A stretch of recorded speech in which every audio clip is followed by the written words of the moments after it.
And I'm Kerri. And we are Paranormal Chicks. Episode 100. Who would have thunk it? Not I. The people who listened to last episode, because we talked about it. Oh. True. And guess what? What? I got you something. Nuh-uh. No, I didn't. Oh. You motherfucker. I got you a piece of cake that I gave you at dinner that was happy birthday to somebody else. Did you believe me? Yeah, I totally believed you. My butthole puckered because you were like, I didn't get her anything. Yeah. Oh. Now, you know I'm not thoughtful. I didn't get anything. I know. I was like, wait, changeling? What the fuck? You definitely got me. Well, okay. 100th episode. We've got some Patreoners to talk about. But then I think we should just get right in. Because I know my story is going to be very, very long. Maybe not very, very long. But I know Donna had to fucking charge her cell phone so that she could have enough battery to read her story. Well, no. We have to have one thing. What? You went on a ghost hunt. Oh, yeah. Okay. Well, this weekend, I went to New Orleans for a Mardi Gras ball. Ball was on Saturday, but I got there Friday, and so my sister, Kelly, and I, and a few other people went on a ghost tour just around the French Quarter. It was pretty good. It was a walking tour, and it was 2 hours. I'm out. Well, it was 2 hours. I hit my steps that day. Shit. Yeah. Not even using your recliner. I know. And I was sitting in a car for 2 hours driving to New Orleans and only worked half a day. What the hell? Yeah. But it was good. Our tour guide, his name was Roby. He was really good. I liked him. He was, interactive and fun. And I got to see the place. If y'all remember the story that Donna covered Zach and Addie in New Orleans, we went to the building where he died by suicide. The Omni Hotel. Me and Tiffany stayed there. When? After that happened, and I had no idea about it. Really? Mm-hmm. We did get some pictures from where Zach died by suicide that one could think that maybe that was orbish of where he would have jumped. It's right the spot where he jumped from. Mm-hmm. Clear, orb, off the building. The next one, orb, is further away from the building and further down some, and then gone. Yeah. And it's what? We'll post. All right, so let's welcome the new Patreoners. A big hearty hello to Stephanie T. from Arizona. Brandy C. from Texas. George B. from Mississippi. Holly H. from Michigan. Leslie M. from Florida. I see your Leslie M. and I raise you a Leslie M. from England. Cheerio. Cheerio, good chip. That's pretty cool. Yeah. Thank y'all so much for being part of Patreon. We hope you enjoy the bonus content. And if you want to shout out or all the bonus content that they're getting, head on over to patreon.com/theapcpodcast. So I totally forgot that it was our 100th episode until I don't know. Last week when we brought it up. Yeah. And I was like, holy shit. Because Kerri's I'm doing a big one. I was like, well, I see your big one and I'm going to do a bigger one. So y'all buckle the fuck in. Oh, God. I cannot even imagine what you're about to do. Well, it's not paranormal. Do you know what our name is?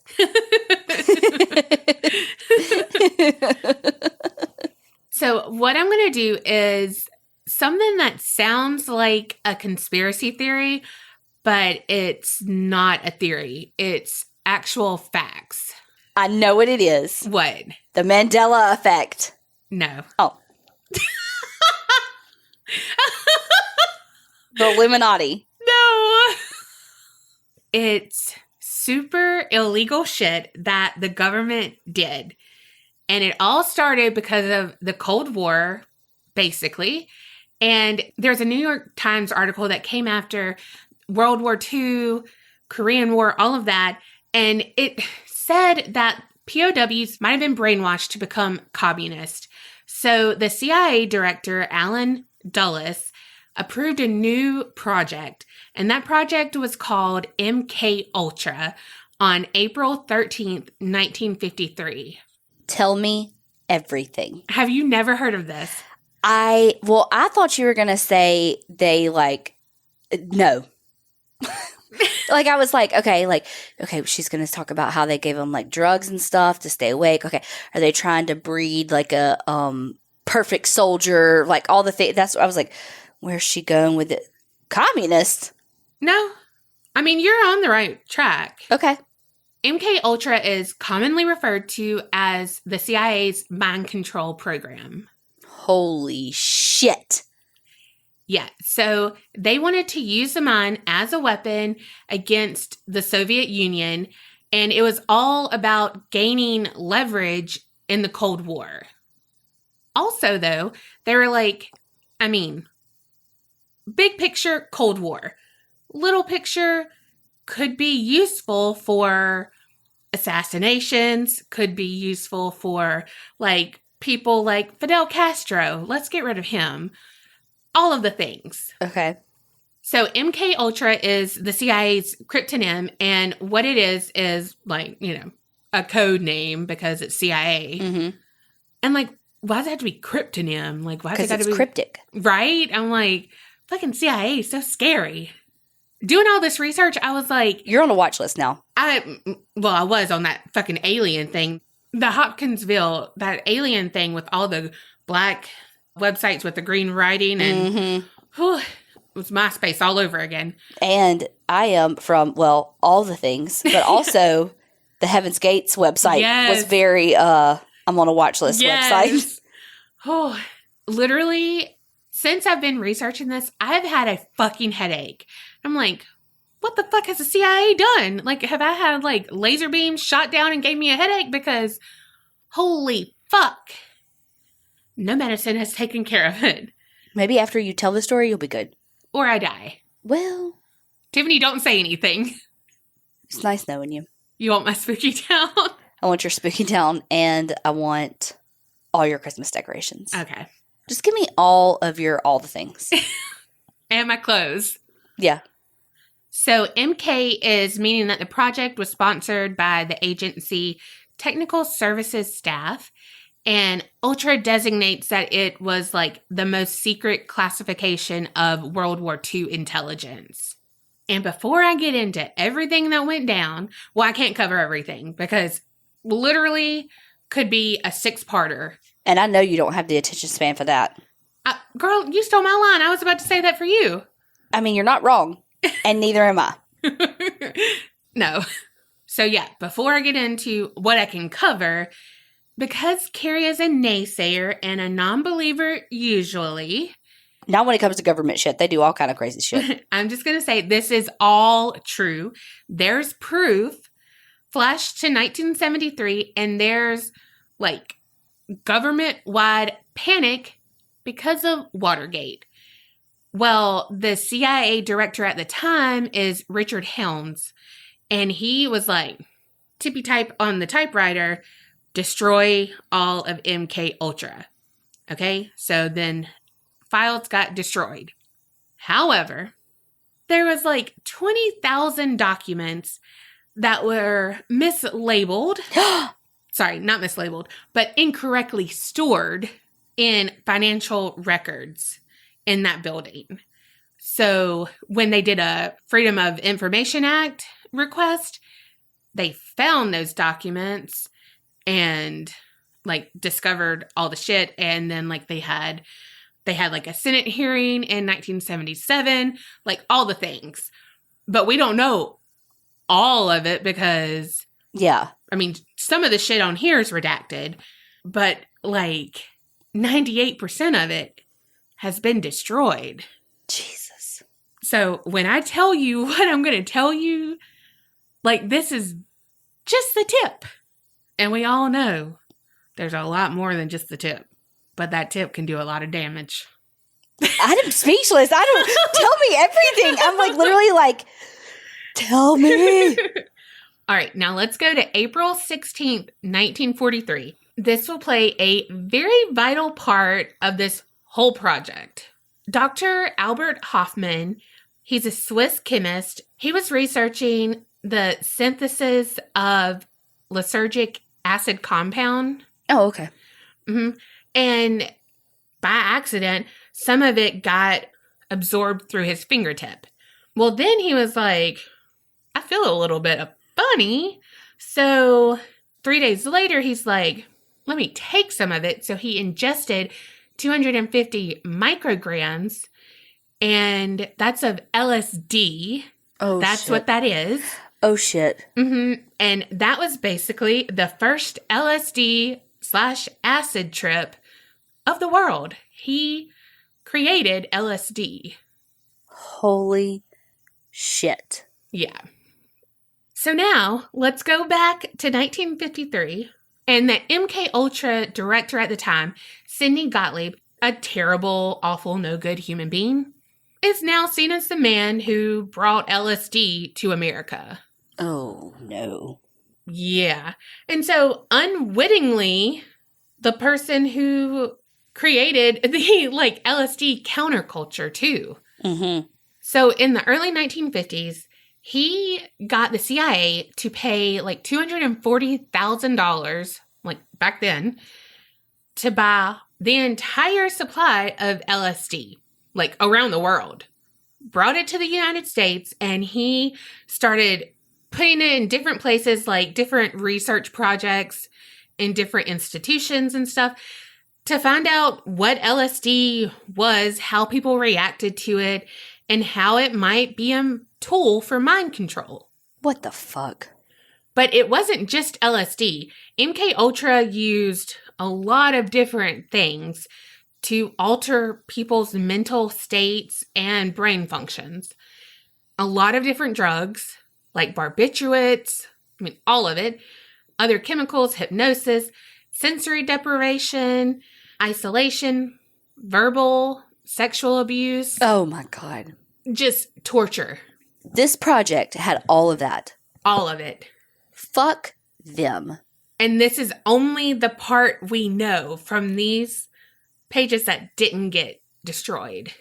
Do you think that somebody actually filed them incorrectly, or do you think they did it on purpose? I don't know. I bet somebody did it on purpose. It's very Aaron Brockovich. Yeah. I don't know. So one of the documents from 1955, it kind of tells you of all of the different sub projects that are under MK Ultra, and these are going to be, it's 17 different things. So don't zone out, because this is going to give you a preview of what I'm going to talk about. It ranges from 1, substances which will promote illogical thinking and impulsiveness to the point where the recipient would be discredited in public. Materials which will cause the victim to age faster or slower in maturity. Hello, Benjamin Button. What in the fuck? But wait, can they stop me from having wrinkles? Nah, bitch. Damn it. Materials which will cause temporary or permanent brain damage and the loss of memory. Substances which will enhance the ability of individuals to withstand privation, torture, and coercion during interrogation and so-called brainwashing. Substances which will produce a chemical that can cause blisters.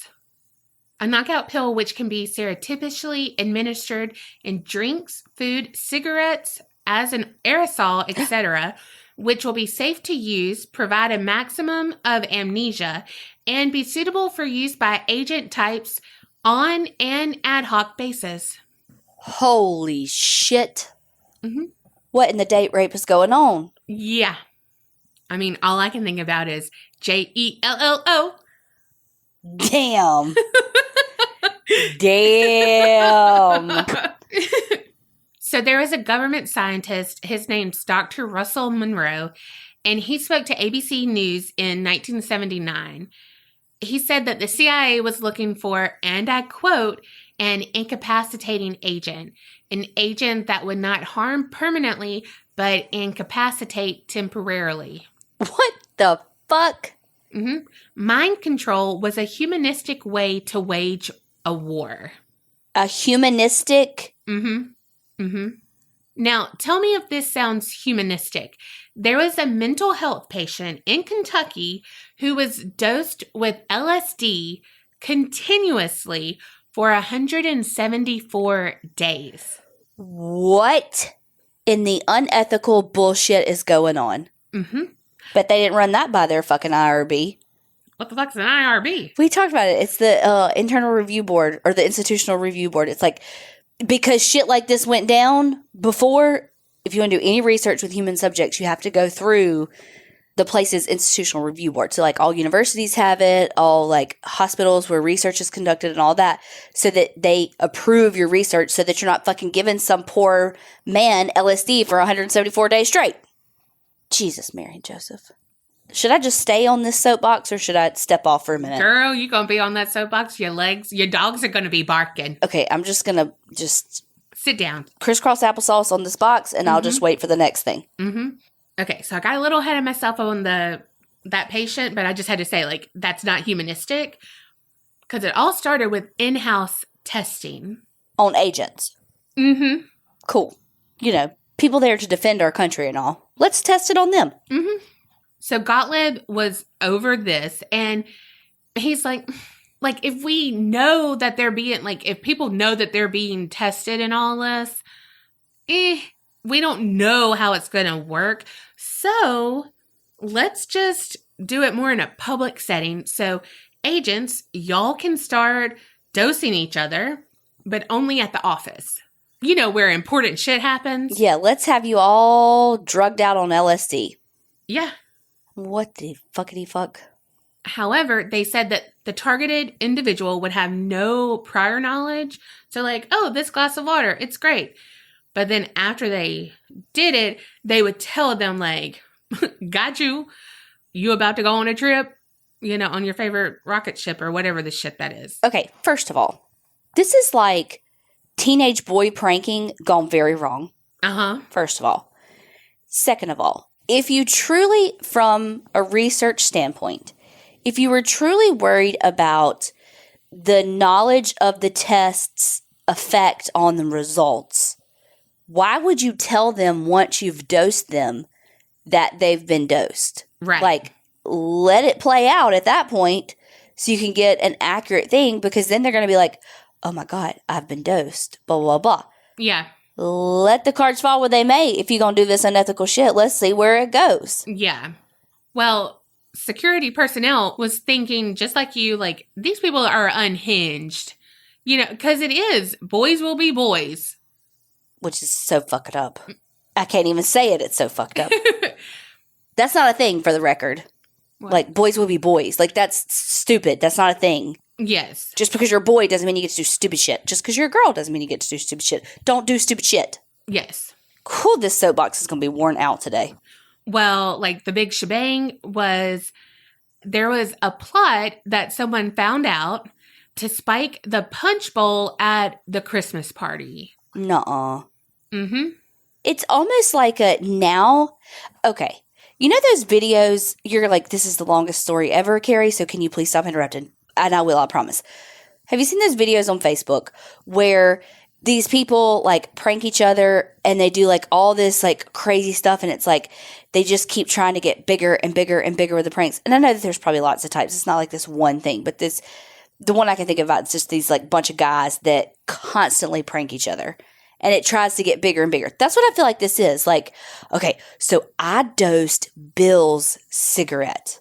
Okay, I see you, Bill's cigarette, and I'm going to get the Christmas party. Yeah. Like, you know what I mean? It's like, yes. What the fuck? Yes.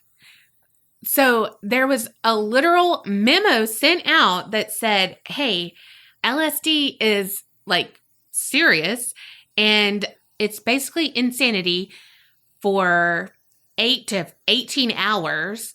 So let's not do it. And we strongly oppose any sort of LSD testing in the Christmas punch bowls. Meanwhile, what happens to poor Peggy Sue that is at that fucking Christmas party and doesn't know she's motherfucking pregnant and you fucking dosed her with LSD? Well, at the time, it hadn't been around a long time. Yeah, but still, you're putting a fucking hallucinogenic that you are testing because you know that it has this properties to make you have amnesia or all these different things. Like, you know it's this, like, hallucinogenic drug. How in the fuck do you not just logically go, probably not a good idea in pregnancy? Well, some more shit happened. I might gonna have to take a break from this in a minute. I'm really getting mad.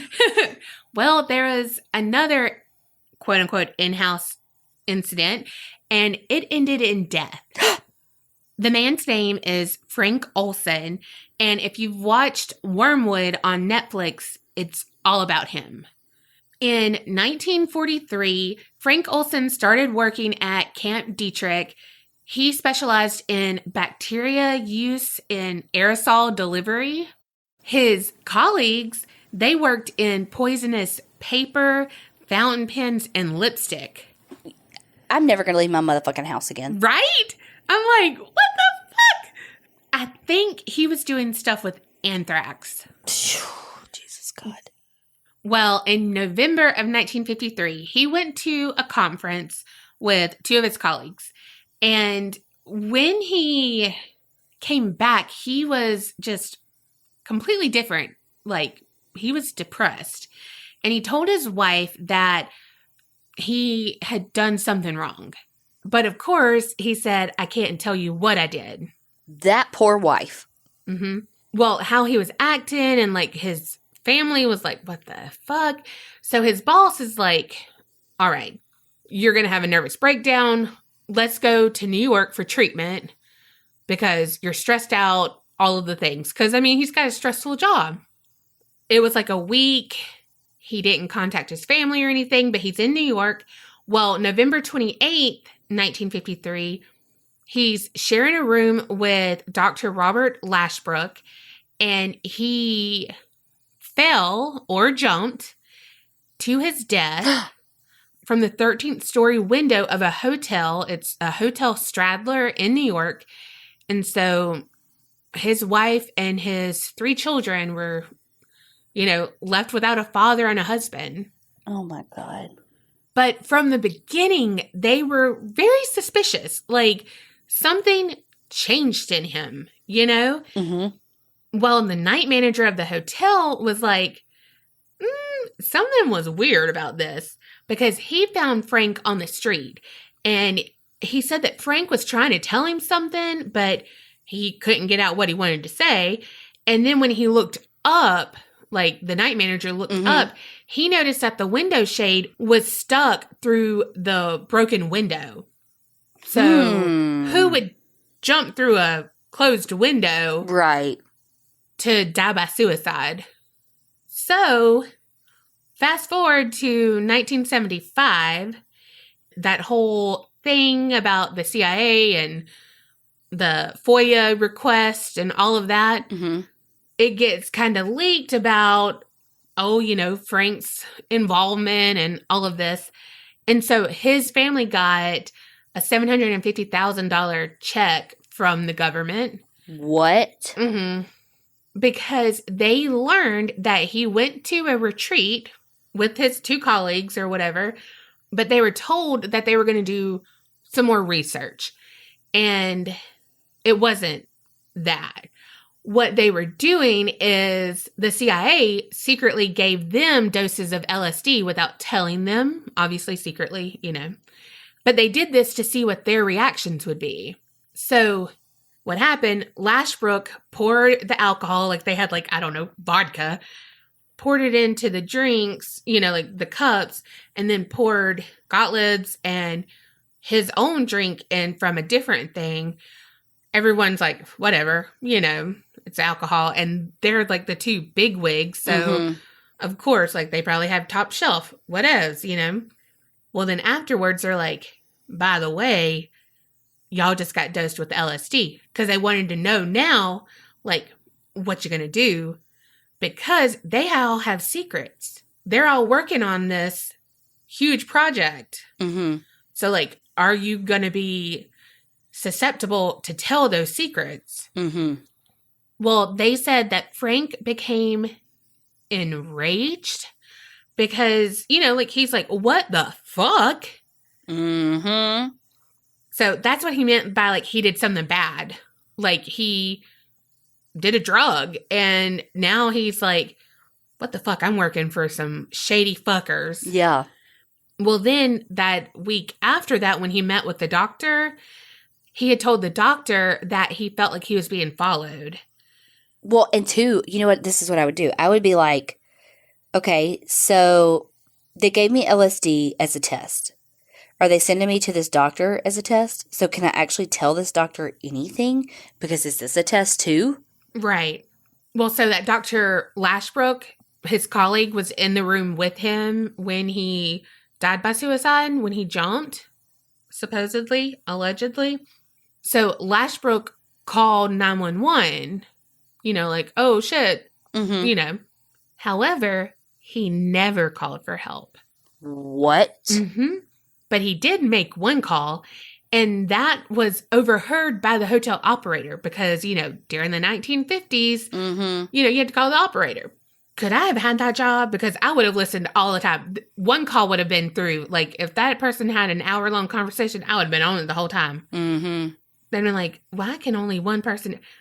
Hold on, I need to know what Betty's making for dinner. Mm-hmm. But okay, so this is what the operator heard. Well, he's gone. And then the other person said, that's too bad. And then both of them hung up. Jesus. The other person was Gottlieb. I knew it. So, fast forward to 1994, and Eric Olson is the son of Frank Olson, and he had his father's body exhumed because his mom passed away, and they wanted them to be buried together. So they had to exhume his body. Well, he's like, you know what? Since he's exhumed, let's have a second autopsy done. Because I've never felt right about it, but, let's do it. The first one had, like, some little cuts and stuff, but it's like, okay, well, it was a closed window. Yeah. Whatevs. But this one is, like, blunt force trauma to the head, injury to the chest. That didn't occur during the fall, and it likely occurred in the room before the fall. He had, like, a large hematoma on the left side of his head. James Stars, he's a professor of law and forensic science at George Washington University National Law Center. That's a long one. He said the evidence is wrinkly and starkly suggestive of homicide. Wow. All right. So then the CIA is like, we need to see this out in the field. So they went to universities and such and asked for volunteers, but never really as a CIA. And the volunteers really didn't know what they were volunteering for. So a notable person that did one of these university volunteer things is Ken Kesey, and he is the author of One Flew Over the Cuckoo's Nest. Well, I wonder why. And, I mean, he was also, like, a huge inspiration for the counterculture movement. Again. Imagine that. Mm-hmm. So he was first exposed to LSD and other drugs because, oh yeah, the CIA introduced magic mushrooms to the U.S. as well. But it's the same motherfucking people, aka the government, that started this fucking war on drugs that has destroyed our prison system and just our judicial system, period. When you have somebody that fucking is selling weed in jail for longer than someone for fucking attempted murder, we got a problem. And it started from these people. Yep. So Kesey was a graduate student at Stanford University, and he didn't even sign up to be involved in this, but his neighbor did, who was a psychologist. Well, he had to back out at last minute, and so Kesey was like, all right, cool, I'll do it, whatever.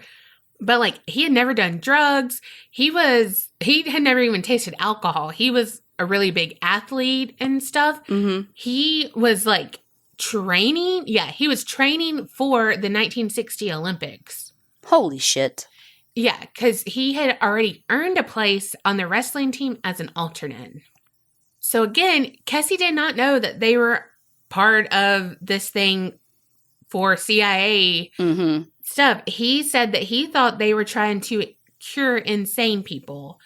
But really what they were, trying to do was to weaken people and like see how much they could do to put them under control of other people. They would also run tests on inmates. And one of the like big ones is Whitey Bulger. Whitey was an infamous gangster, and he was exposed to the LSD testing when he was in federal prison in Atlanta. And he did this testing in exchange for a lighter sentencing. So for 18 months, Bulger and other inmates, they did the LSD drug testing. Bulger kept a journal, and this was one of his little entries. He said, horrible LSD experiences followed by thoughts of suicide and deep depression. He was just so negatively affected by it. He compared that program to the Nazi doctors in the concentration camps. Again, meanwhile, now, if you're going to do research with vulnerable populations, such as prisoners, there's like all these extra hoops you have to jump through. And you can't have that level of reward, for like lack of a better word, like how they participated because they got a lighter sentence. You can't do that. And at the very least, if they're paid participants, you have to like acknowledge that when you publish. You know what I mean? Like, it's just like you when you hear stories like this, you're like, oh, no wonder it's so hard to get approval to do research on those people, with people in those populations. Like, it's just like mind blowing. Yeah. How shitty people are. Bulger said that he had really high anxiety, and it also was elevated because he felt like he couldn't talk to anyone about it, because if he said, hey, I'm having these weird hallucinations and all of the things, because they didn't tell them what LSD would do to them. So he's having these really weird acid trips, and he doesn't want to say, hey, I see a fucking like dragon over there, because he doesn't want to be in a mental institution. Mm-hmm. And again, he is a prisoner. So, like, who's going to believe me? Or who's going to care? Mm-hmm. We care. But you know what I'm saying. Yeah. Another thing that he wrote in his notebook is, I was in prison for committing a crime, and I feel like they committed a worse crime on me. And moving on to some people who were not volunteers at all. Oh, boy. So there was this professional tennis player, and he was like one of like the greatest tennis players of all time at this time. His name was Harold Blower, and he was having a bout of depression because he had just recently got divorced. So he checked himself into a New York hospital, or a psychiatric institute, I should say, sorry. But he was diagnosed as pseudo-neurotic schizophrenic. So he checked in December 1952, and just in a month, he died. Oh, my God. So he was improving, and he was scheduled for release, and then the doctors began treating him with these injections. And what the injections were a derivative of mescaline, which is like a really pure drug, like peyote, basically, like the pure LSD. Jesus. And these doctors had no idea what they were injecting with. There was a doctor, James Cattell, who later said, we didn't know whether it was dog piss or what we were giving him. I mean, how did that come about then? Because they had a classified agreement between the Army Chemical Corps, and it was like everything for potential use in warfare, and this institute. And those injections that they gave him killed him. And of course, there was like a huge cover up. And I think the family sued and like all of the things. And they did get a settlement. So like that was like the Army Chemical Corps. However, the principal researcher at that psychiatric institute was the CIA consultant for the MK Ultra project. That's how. Mm-hmm. And now we get to Wayne Ritchie, a man's name that I had to say 20 times to not get the W and the R messed up. You did really well. Thank you. He was a deputy U.S. Marshal and a veteran of the Marine Corps. He was at a holiday party. Those damn holiday parties. Don't go. Mm-mm. Stay home. Mm-hmm. It was December 1957, and he was allegedly, I guess I should say, unknowingly dosed while at this party. At the end of the party, he started to feel very worthless and just had high anxiety. He started acting very erratic.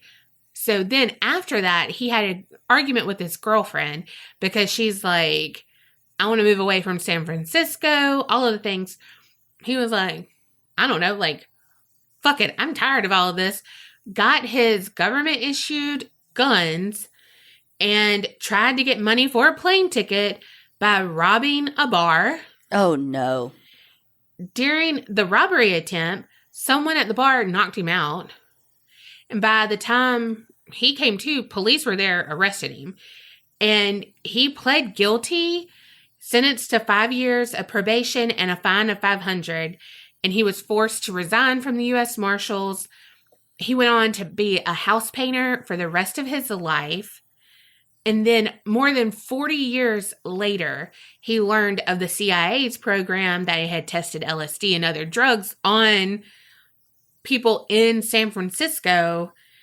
And so he filed a suit because he was like, this might be wild. Like that one fucking night. Yeah. Went crazy. Yeah. Lost everything. Literally. Yeah. It was dismissed because the court said it's quite possible, but it's probably just a result of like a weird, like an organic condition.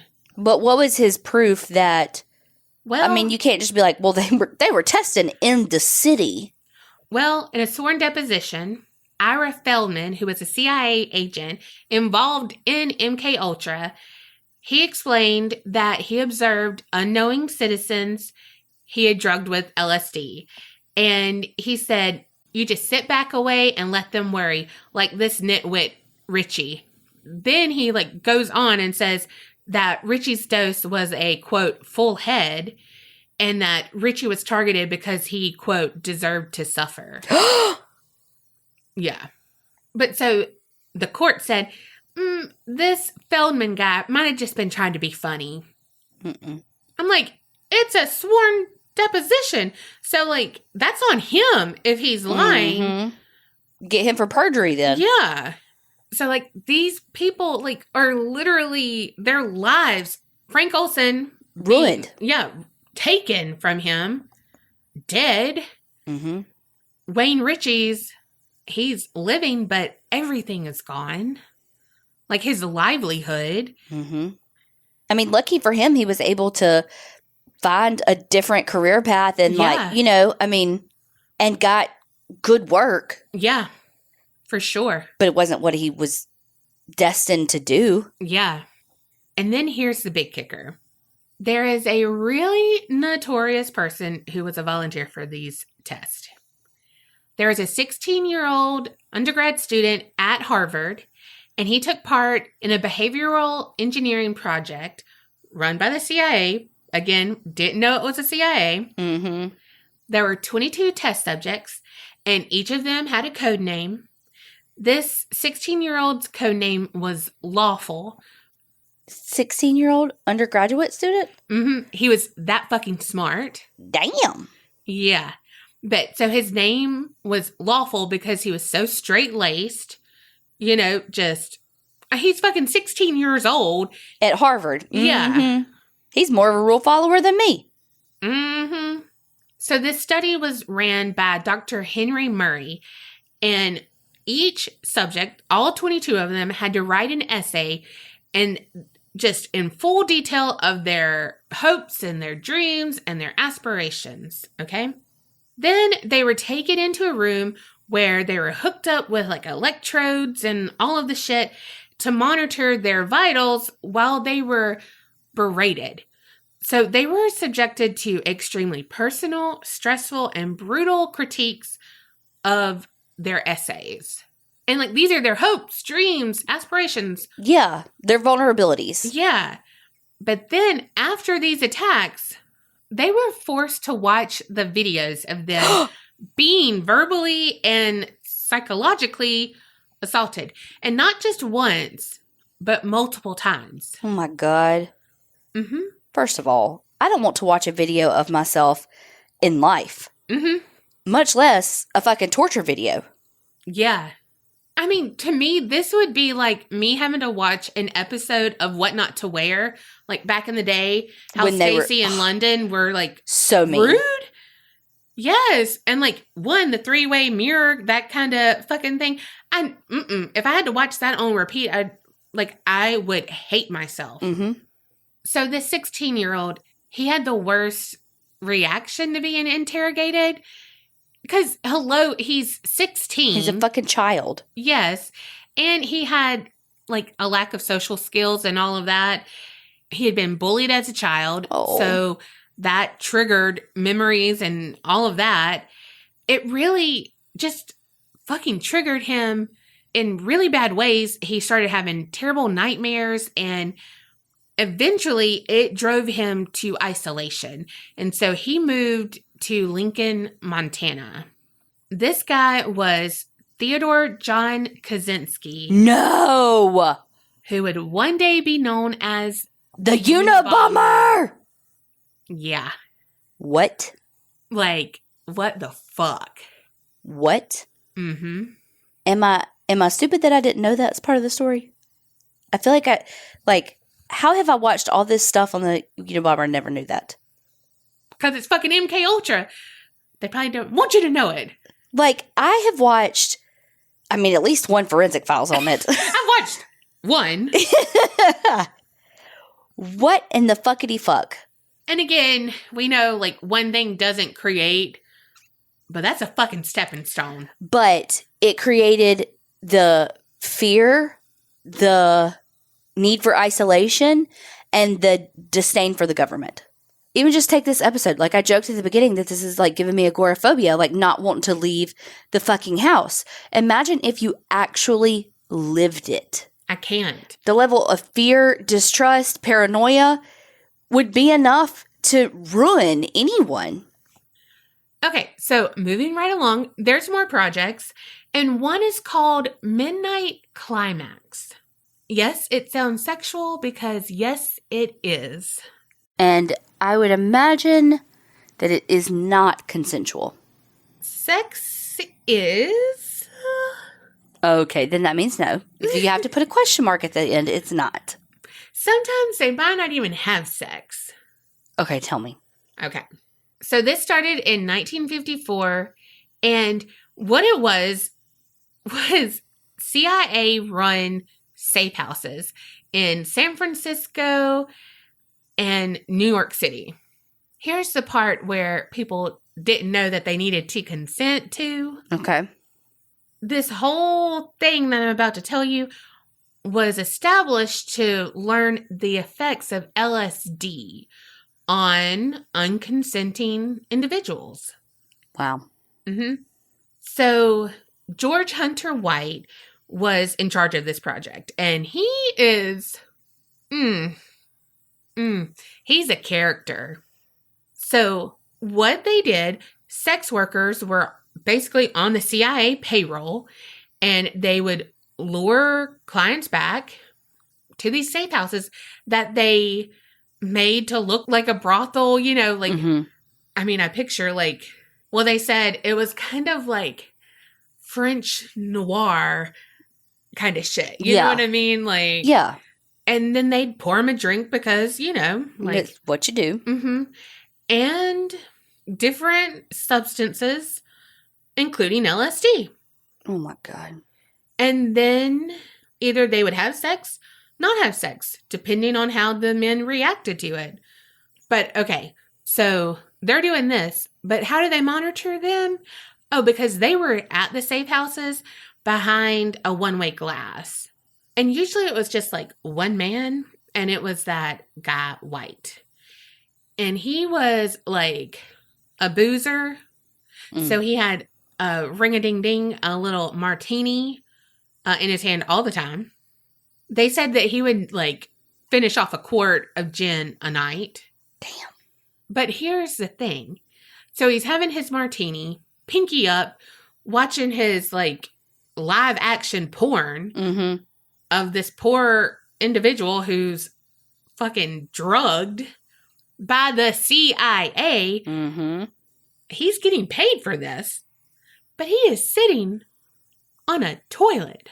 I'm sorry, what? Yes, he is sitting on a toilet. What in the glory hole is happening? What? Because he could not miss anything, honey. Like, one of his friends was like, oh, I got you. What? Please tell me they had a ventilation system. I have no words. Because I guess, I mean... when you gotta go, you gotta go. Well, also, he loves to drink, so I guess he just sat down and peed a lot. I mean, once you break the seal when you're drinking, you gotta keep going. Right? And he said, I ain't missing my show. I ain't got DVR for this. What the fuck? I mean, it's basically the Truman Show. He was like, pause. Well, Operation Midnight Climax had not reached its climax yet because it started to expand. And it started, just dosing people in restaurants, bars, and on the beach. Oh my God. And old White, I told you he was a character. He had his eye set on this local club singer, Ruth Kelly. And he flirted with her, but she always denied his advances. Well, one night he drugged her with LSD right before she went up on stage to perform. And he just wanted to see what happens. What a piece of shit. But we know he didn't want to see what happens. Well, she made it through her performance, but was sloppy. And people helped her, like, oh, honey, something is, let's get you to the hospital. So she made it to the hospital before he could get to her. Oh, shit, the drama. Yeah. So luckily, she was saved, but... like, he was going to basically fucking rape her. No, basically about it. Yeah, like, in the name of science. Yeah, right. Fuck you.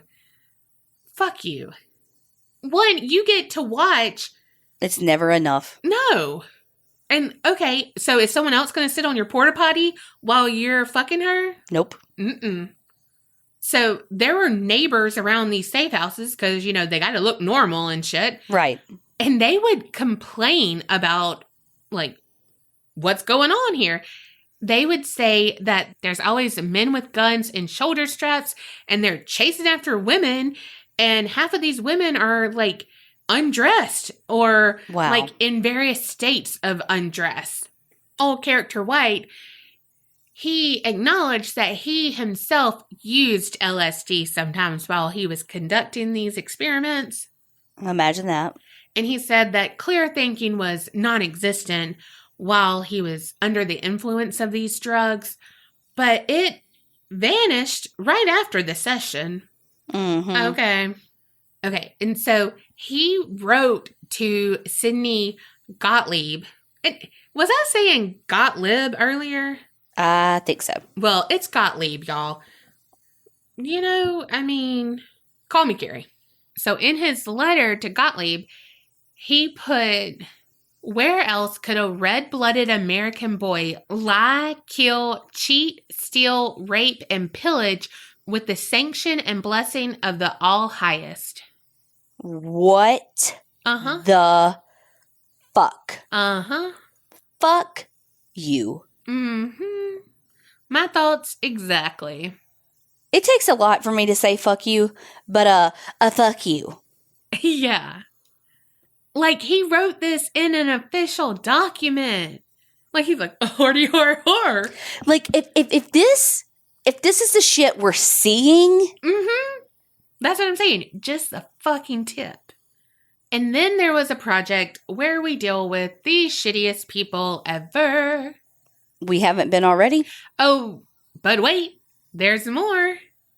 So according to Stephen Kinzer, who's the author of Poisoner in Chief, which is what Gottlieb is called. That's a really cool name. Like, not cool like, oh, he's so cool. Like, cool like, that's a really good, like, play on words. Yeah. I think he was also called, like, a dirty trickster. And I'm like, you can't be trusted with that name. He said that this CIA project was continuing the work that started in the World War II era Japanese facilities and the Nazi concentration camps. And it was all about subduing and controlling human minds. Because that's the work you want to continue. Mm-hmm. So Kinzer went on to write that MK Ultras used some mescaline, which I talked about before with... Kind of like peyote. Mm-hmm. That really was a practice that was started in the concentration camps. Furthermore, on this project, and I think it was called Project Paperclip, if I'm not wrong. They had a lot of projects. It's like Project Artichoke, Project... You know, of all the motherfucking projects, that'd be some shit I was stuck with. I'm on Project Paperclip. Like, you have all these badass names, and I'm like, I'm on the paperclip one. Am I wrong? I mean, they hold stuff together. And little Donna, also, today, earlier, just a minute ago, I used it as a fingernail. You know, those were my witch fingernails. Did you never do that? Yes, I did. Okay. So I'm down with the paperclip. I mean, because it says something I would still do, too. I mean, it was there for the taking. Why does it feel so good? I don't know. Another reason I'm single. The shit we talk about. I like pressure, but only on my fingertip. What's your erogenous area? My fingertip. Just the tip. No, I'm talking about my fingertip.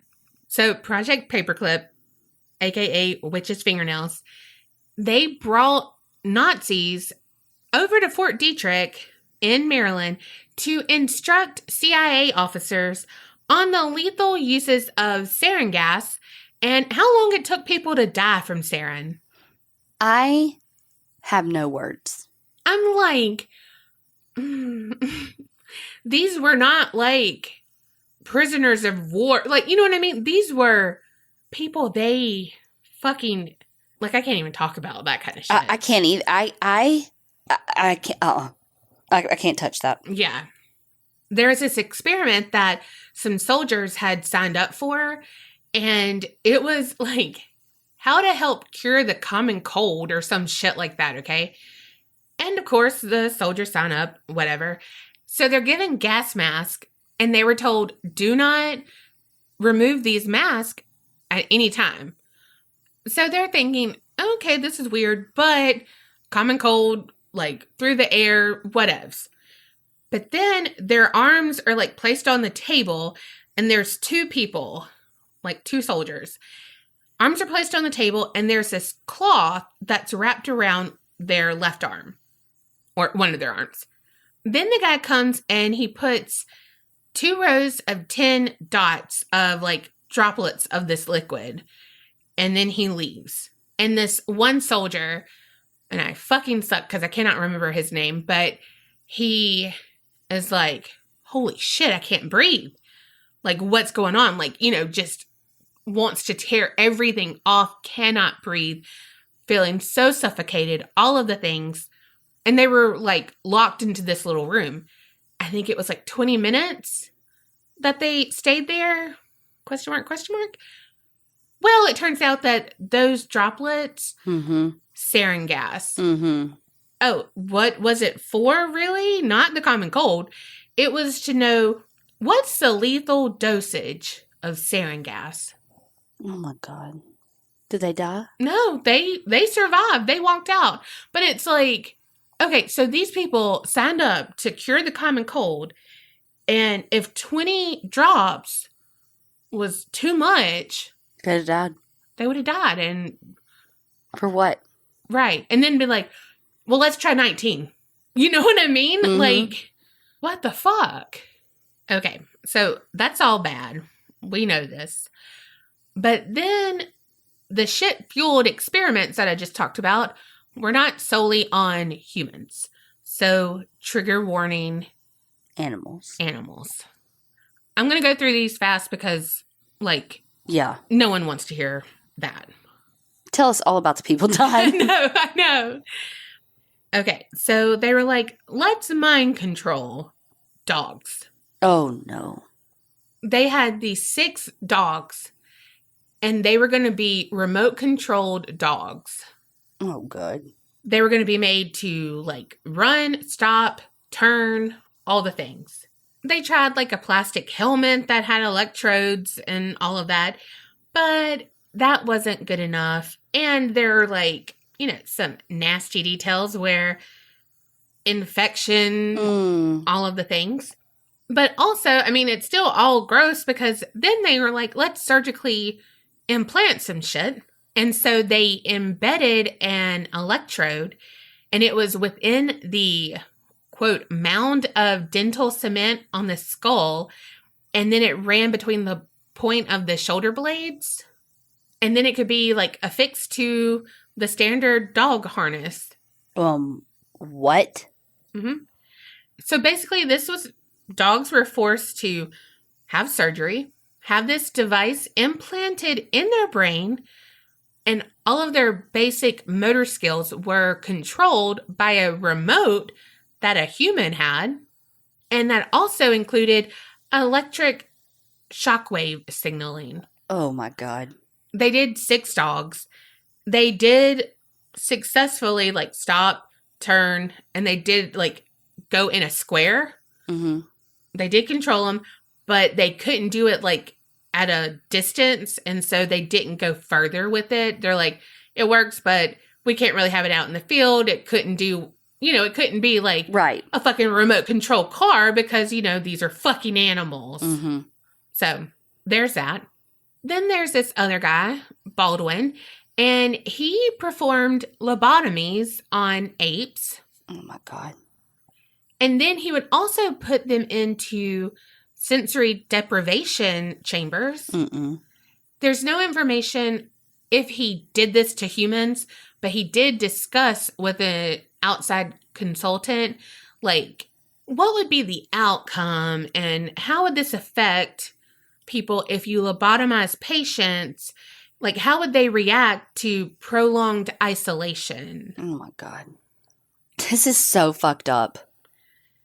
Then he was like, hey, if we can give this chimpanzee a concussion without touching him, maybe we can cause him to have amnesia.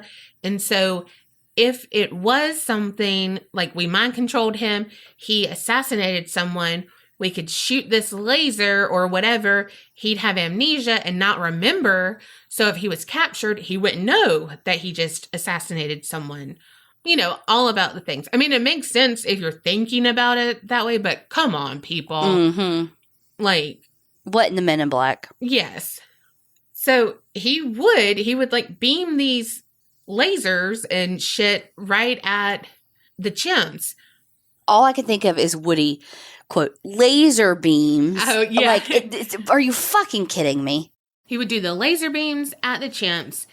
Then also another thing to cause concussions was them shaking the chimps, like really, like rocking them back and forth really, really fast.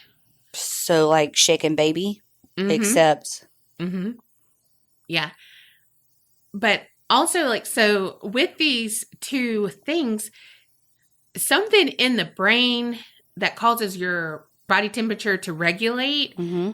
is fucked up then. Mm-hmm. And so basically their brain would like liquefy because it would be fucked up and they'd be brain dead. And then we get to this one thing, which, what? But he cut off a monkey's head and tried to transplant it onto the decapitated body of another monkey. I can't even with this dumbass motherfucker. Like, what the fuck, Baldwin? All right. So that's it about the animals. Okay. I'm sure there was more, but I can't hear anymore. yeah. So now let's talk globally. Oh my God. How is there more? Right?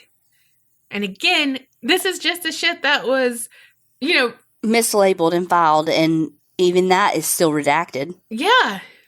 So if you have been listening, you've seen that a lot of these people are people who are what Kerri usually say, disenfranchised.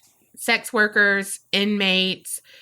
Then it would be people who go into the hospital for depression. Oh, you're schizophrenic, but you don't know. You're not a doctor. Mm-hmm. So you're like, oh, well, fuck. Cure me, please. And then you die. But you see, it's people who are vulnerable. Mm-hmm. CIA officers in Europe and Asia were continuing that trend because they were like, people who are expendable. Fuck them. Mm-hmm. We're just, gonna test on them.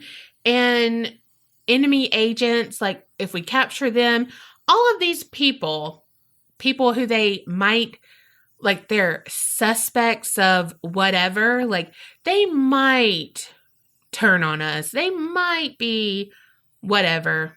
Let's get them. Mm-hmm. Round them up. So they would get these people, throw them into a cell, and, not just test drugs, but, electroshock therapy. Oh my God. Extreme temperatures, sensory isolation. And the entire time, they just question them, interrogating them. And they want to see where they break down. When did they break down? How long can they last? And they're looking at, how can we break down the human ego? So it's they're not only trying to find out how the mind works, but it's how to destroy it. Mm-hmm. To build it back up, but how to destroy it. Mm-hmm. Then there's this French little village. It was near the Swiss border. Seriously, it's quaint. Yeah. Everybody. Well, hundreds of people just went fucking insane. And it all was because of a batch of baguettes from the local bakery had ergot, which is a hallucinogenic mold. Yeah. And it develops when rye. Is this the mold that a lot of people say is what happened to the rye bread during the Salem witch trials and stuff? Yes. Okay. But that's what was blamed for it. Yeah, right. But we know MK Ultra was to blame. So here's some shit that went down. One man tried to drown himself.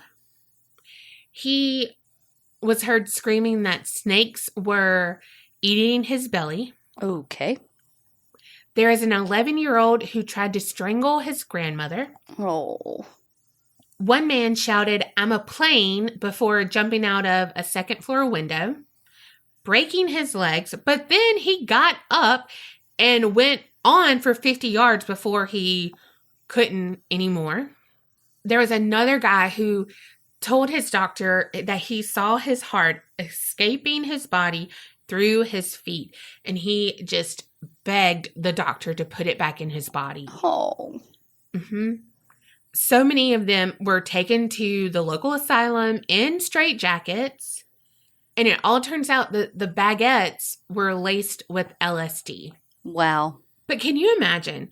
You don't know that you've taken LSD. Mm-mm. And I mean, these acid trips, I've never done acid, but they say they're literally psychedelic, lots of colors. You see weird shit, all of the things. I mean, he saw a snake eating his belly, but like he saw it, but you don't know why. Like it's just happening.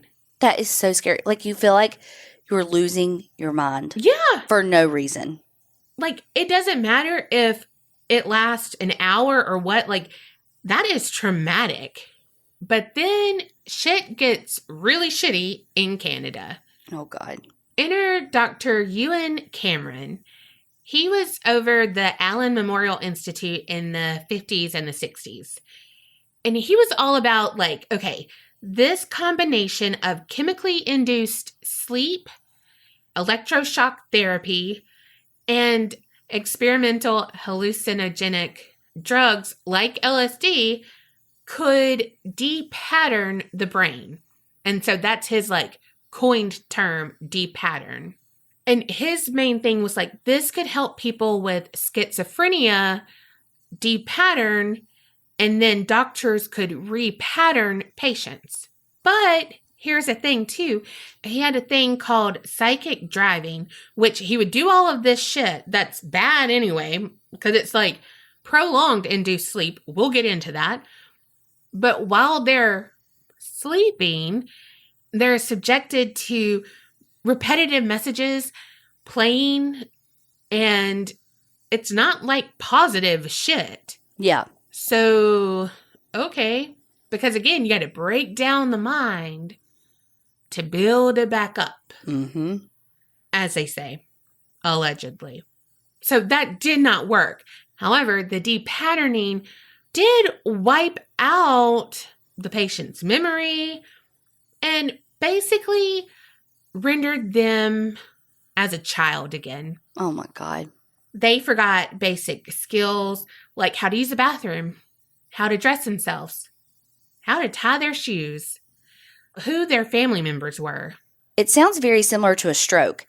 And it almost sounds like, so with rehab after a stroke, your brain has neuroplasticity in that it can relearn things. So through therapy and all of that, that's how you gain function back of a limb, your speech, all of the things. Mm-hmm. And so they're not wrong. Yeah. It just is wrong. Right. It's Mm-hmm. like the concept is there.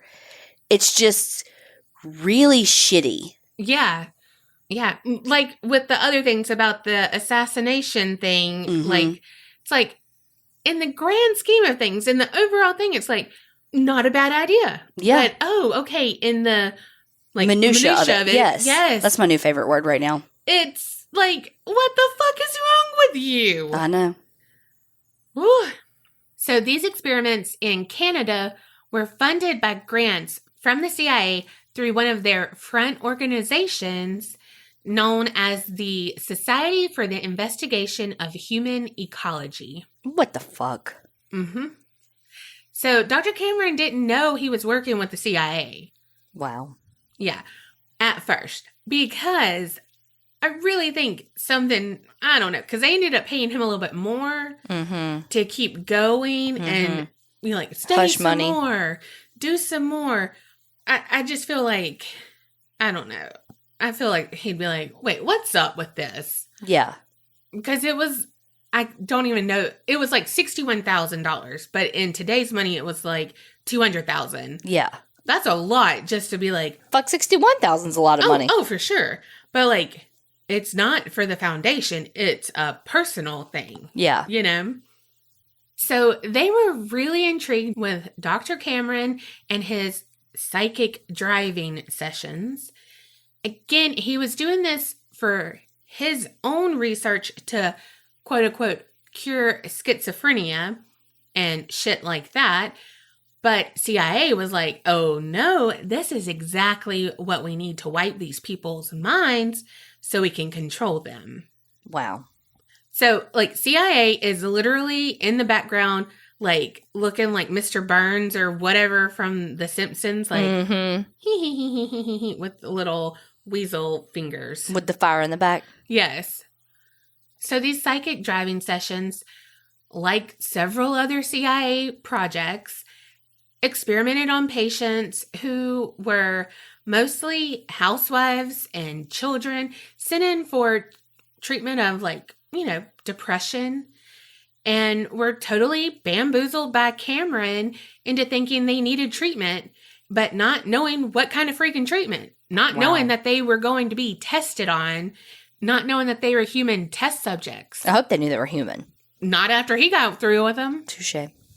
So they go in for depression, anxiety, addiction, and he's like, okay, this is what's actually causing that. So we need to attack the root of the problem. And then he basically sedated them, strapped them on a gurney, left them isolated on an upper floor that was secluded and secure. And not once were they told how long they were going to be in treatment for. Wow. So Dr. Cameron had his little essay, and it was titled, "The Effects Upon Human Behavior of the Repetition of Verbal Signals." Oh, so verbal abuse. So this was like a 4-parter, all right? The first part was breaking down their patterns that they had ongoing. So that means he was de-patterning them. That's his coined term again. And that was done by intensive electroshocks. And these were more than 20 times intense than what they are today. Holy shit. The second step is intensive repetition of prearranged verbal signal. And this could be 16 hours a day for 6 to 7 days. And really what this is, so first it would be repetitive, negative messages about their inadequacies, all of, just beating them down. Literally everything that is a source of their insecurity. That they've told him about. They came in here's my anxiety, here's my addiction, here's my vulnerability. And then he used it against them. He weaponized their insecurities against them. Well, so then he's like, but I'm not a terrible person. He follows that up with positive things like day 5, 6, and 7. Oh, I mean, yeah, that makes up for it. And again, these are 16-hour intervals. And so that means some of these phrases, words, all of this could be repeated up to 500,000 times. Holy shit. The only thing I can do for 16 hours? Sleep and Candy Crush. Yeah. Yeah. Third part is a period of intensive repetition where the patient's kept in partial sensory isolation. But what he doesn't say is that he's administering LSD and shit while he's isolating them, and they don't fucking know. So they're tripping balls, not knowing what the fuck, tied down. That is so fucked up. Yeah. So then the last part is repression of the driving period is carried out by putting the patient, after the conclusion of the period, into continuous sleep for 7 to 10 days. Now, that's the part I could sign up for. But with this, he also does the positive thinking and all of that again still. But not like, I don't want to be, an insulin-induced coma. Yeah. He's not doing it for your health. Oh, absolutely not. And it's like, I get why some people have to do it. Yeah, for sure. But like, the fuck? So, okay. One time he had the speakers like by the people's pillows. Well, they weren't always listening because if they turned their head a weird way, they wouldn't be able to hear the speakers that much. So he's like, this isn't going to work. They need all of this. So he put speakers in football helmets and put them on the patient and locked them into it. No, that is very uncomfortable. I mean, not that the rest of the things aren't uncomfortable, but get that shit off my head. That's so hot. One of the patient's kids said that they know that some of the patients were banging their heads up against the wall and stuff when they would be up, but they still had the fucking helmet on. And like, it was crazy. So that's why he was like, we can put them to sleep and they have to listen to it. And they, like, let's restrain them. Let's do this. So it's like, I don't know, like you can see the progression of where he got to, but it's like, meanwhile, you're driving these people mad. Also, there's no scientific process if you're changing the rules of the game as you go. Yeah. So he also dabbled in sensory deprivation, like I mentioned.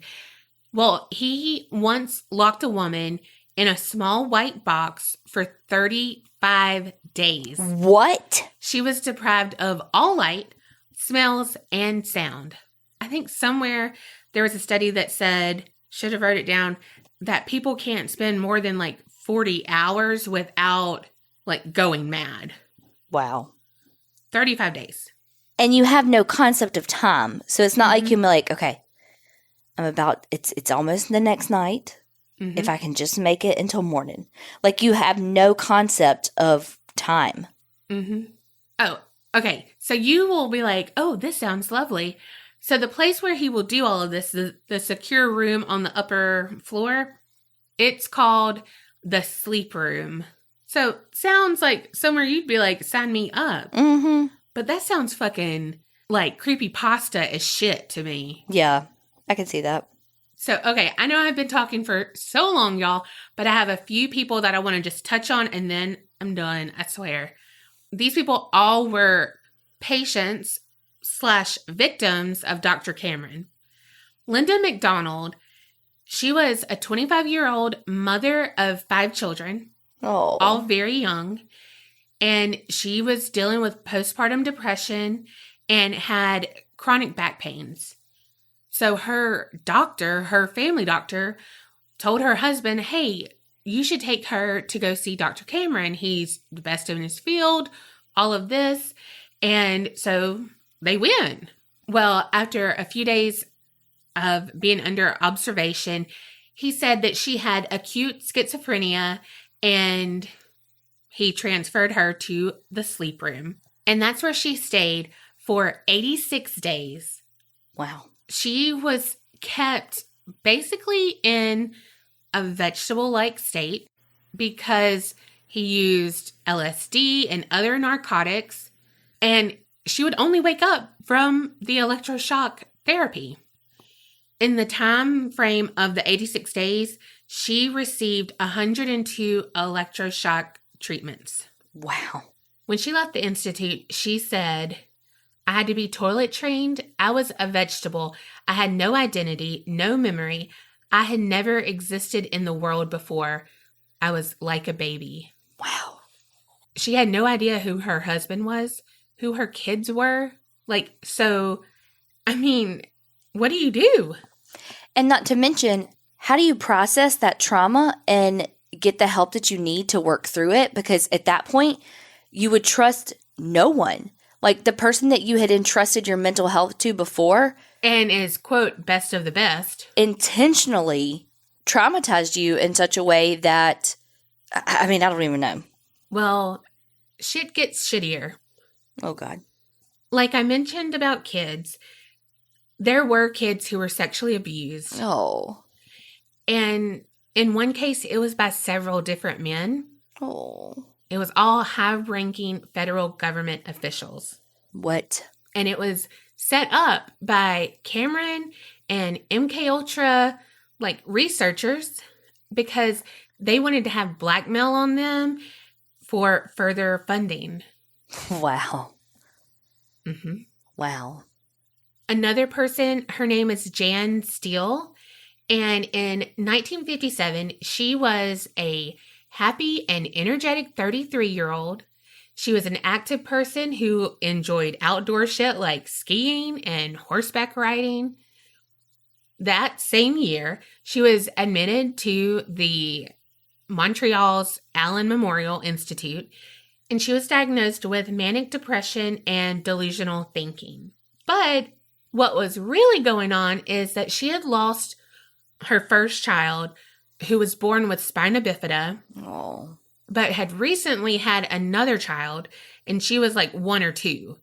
So in the toddler stage, just, shit's hard. Mm-hmm. I'm sure, too, when she looks at that child that she has, she still mourns the loss of the other one and what their life could have been. Mm-hmm.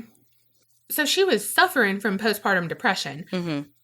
Not delusional thinking and manic depression.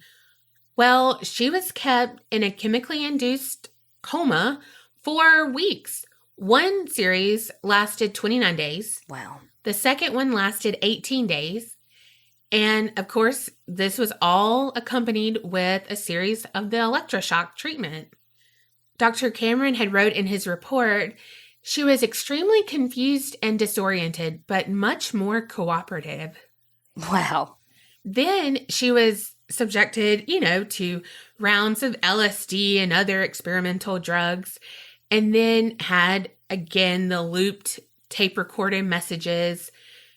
And the nurses had to keep detailed notes while they gave her the doses of medicine and stuff. And they said that she would pace down the hall and she would talk about feeling like a prisoner. And she would just say, it's like being buried alive. Somebody please do something. Wow. Allison Steele is her daughter. And she said at one point, Jean, her mom, was so upset that she thought she was going to have to go back for follow-up treatments that she tried to jump out of her husband's car. Oh, God. Yeah. Allison said that Jean was never able to really function as a human after what was done to her at this institute. Well, and again, there's no seeking help after that because you're jaded and were taken advantage of when you did. Yeah. Allison said that when she was a teenager, she was like, okay, my mama is not like the others. She said that when you wanted to talk about emotional stuff with her, she just couldn't do it. Like her emotions were gone. And it's like she did not have a soul. Like she just was heartless. And that wasn't her before. Right. She said that Jean would just sit alone in the dark, but she would write codes and numbers all over the walls. And one time she had spray painted the ceiling with red swirls all over it. And then she would take the wallpaper and cut little sections of it. And then she would pin it to the whole room, those little sections. Well, that's fucking tedious as shit. Yeah. So, I mean, can you imagine growing up with this? No. Like her whole life. She was 2 when her mom went in for treatment. So it took over 60 years, but they did get an out-of-court settlement. But Jean didn't see that. Allison did, though. And it's probably an undisclosed amount. Yeah, it was out-of-court settlement. The next one's Charles Taney. And Charles was a loving father, very attentive to his kids, his wife, all of the things. He would do surprise amusement park days, just everything. Like, you want ice cream? Let's go. Let's do it. That was the first 4 years of Julie Taney's life. In the spring of 1956, the right side of his face started to hurt. Well, the doctors said there was a lesion in the cranial nerve, but they thought that it really was like psychosomatic, but the pain nagged him for months.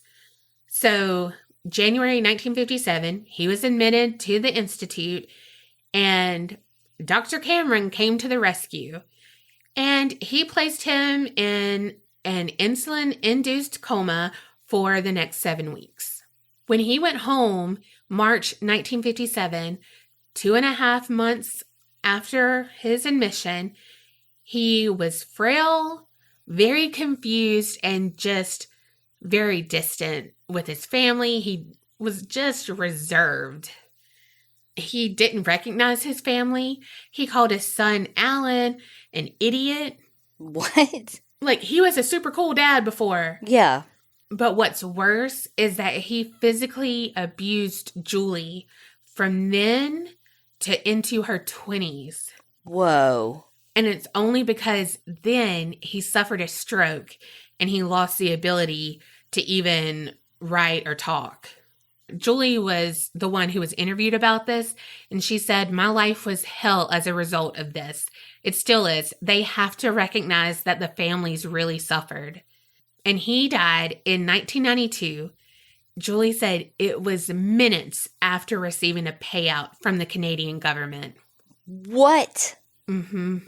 But it's like, yeah, you're fucking with this one person's life, but who you're fucking with, they have a family and you're fucking with all of their lives. And I'm not saying that just at this point it caused him to be an abusive dad, but like never before. Mm-hmm. And then this. But like, I mean, he fucking was through torture for 2.5 months. Phyllis Goldberg, in 1945, she was only 19 years old, and she was pursuing a career as a nurse. She went into the institute because she had a bout of mild depression, but instead of treating her, they fucking broke her. Oh, God. I'm sensing a pattern. Mm-hmm. Or a D pattern. Oh, I see what you did there. When she would be with her family, she didn't communicate. She would just randomly burst out in laughter. And they said even her walk was different. She wasn't able to do anything for herself, like not even getting herself dressed. And they said even like small moments of affection, like a pat on the head, anything, would just like, she acted like it was so painful. So she would like shriek and cringe and all of that. Because she was so sensory deprived for so long? Mm-hmm. By the time she died in 2011, she had spent the last 20 years of her life institutionalized because she was a complete vegetable. Oh, God. Then there's Velma Orlico, and she's the wife of a new Democratic Party member of the Canadian Parliament. So, like, her husband, big deal. Mm-hmm. I mean, at the time, she was a little bit younger, but still. She, too, had a lot of electroshock therapy, was given injections of LSD on 14 occasions, and she said that they made her feel like her bones were melting. And she would say, "I don't want these. I don't want to do it." And the doctors and nurses would kind of like berate her and say, "You're a bad wife. You're a bad mother. If you wanted to get better, you would do this for your family. Think of your daughter." Wow. And so she'd do it. At the time of the interview, her husband, David, said that she operates at about 20% capacity. She said that she suffers from chronic depression, which sometimes becomes acute. She calls those times her black holes. She won't see anyone. She won't leave the house. She can't read more than a page. Her attention span just cannot do it. And she used to love to read. Like, that was her therapy. She cannot write. She said that she has unexplained fears.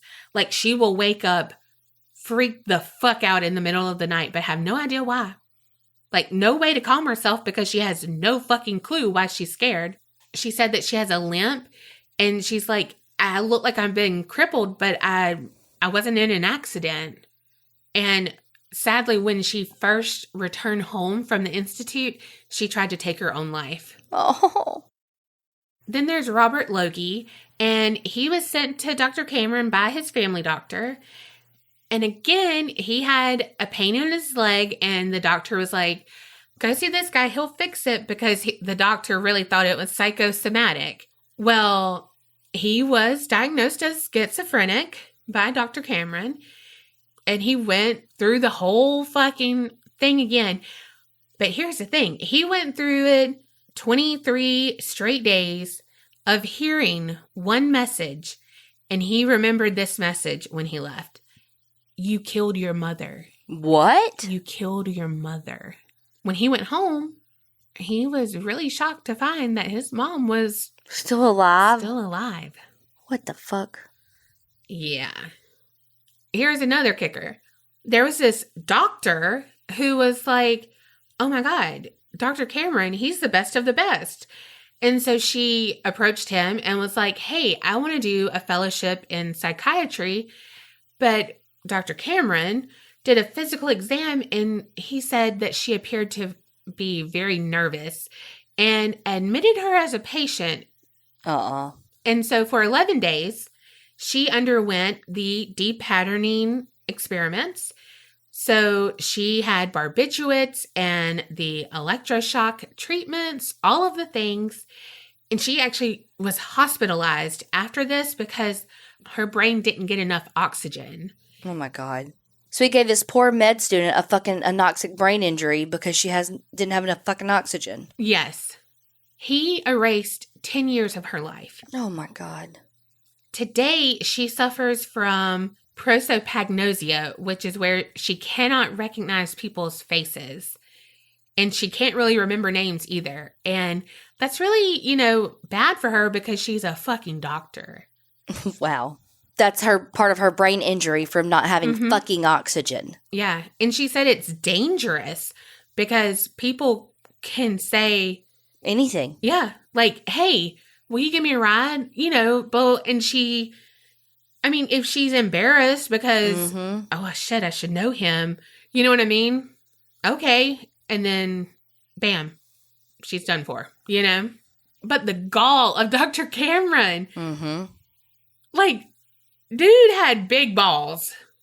An estimated 70 patients were compensated through lawsuits.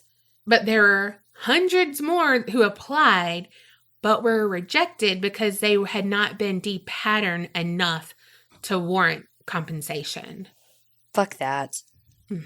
So all in all, MKUltra, it consisted of 149 sub-projects. They contracted out to different universities, research foundations, all of the things. At least 80 institutions and 185 private researchers participated, but most of them were unaware that they were working with the CIA. So MKUltra officially ended in 1973. Wow. Or did it? What you mean, or did it? Dun, dun, dun. It better fucking have? How do we know? We don't. Because if that shit happened then, you bet your ass shit like that's happening now. Oh, absolutely. I mean, it literally, like, the fucking opioid crisis could be. Yeah. Like, it really could be like a CIA thing that got out of hand. Yeah. Well, I never want to leave my house again. Well, I hope your thing is better than this. Actually, it's true crime, so it's going to be worse. No, I don't think anything can be worse than a fucking government plot to rid people of their brains. Yeah. Like, that's fucking true. Yeah, this is not a movie. This was proven. Okay. There was a show on that channel, Viceland, and it's called The Devil You Know. Ooh. Yeah, and it's a 5-part series about this guy and Obvi murders. The devil, I know him. Well, the story is all about this guy named John Lawson, and it centers around him and his home in Clemens, North Carolina, which is like right outside of Winston-Salem, which interestingly enough was in another story I did. Remember the incestuous, remember that? Yes. Okay. Well, John Lawson was born in 1978 in California. His parents ended up getting divorced, and his mom got remarried, and they just had kind of a tumultuous relationship. And it said that, again, like every basically person in my stories, he had a rough childhood. There was, I think that there were times where he really didn't feel loved by his mother. And, before things took such a drastic turn in his life, I think that his fears and abandonment and all that kind of manifested as anger with him. And then he had a really hard time in school. He was like 18 years old and still a freshman in high school. He had been held back quite a few times. And so he just had a hard time. He was bullied and stuff too because he was so much older. And so the show, The Devil You Know, goes into a lot more detail on his upbringing and all of that. But just know it was hard for him. He ended up in North Carolina, though, with his mom and stepdad. But he didn't get along with his stepdad. So he basically told his mom, it's me or stepdad. And so she chose her son. And the stepdad moved out, even though they stayed in the house that his stepdad owned. The fuck? Right. Like, did he own it outright or was he still paying on it? I think still paying on it. Oh, hell no. I mean, I agree. Been like, I'll leave, but you got 3 months until the bank kicks your ass out. Right. So Winston-Salem used to be this, we talked about this a little bit in the other episode that I did in this area, used to be this huge tobacco growingness area thing, factories and such. But as the industry changed, there was a lot of people that were out of work. And so when you have this once booming town that kind of becomes desolate, a lot of times drugs come in because it's how people can make money. So there was a lot of drug use in the area. And from what I understand, still is.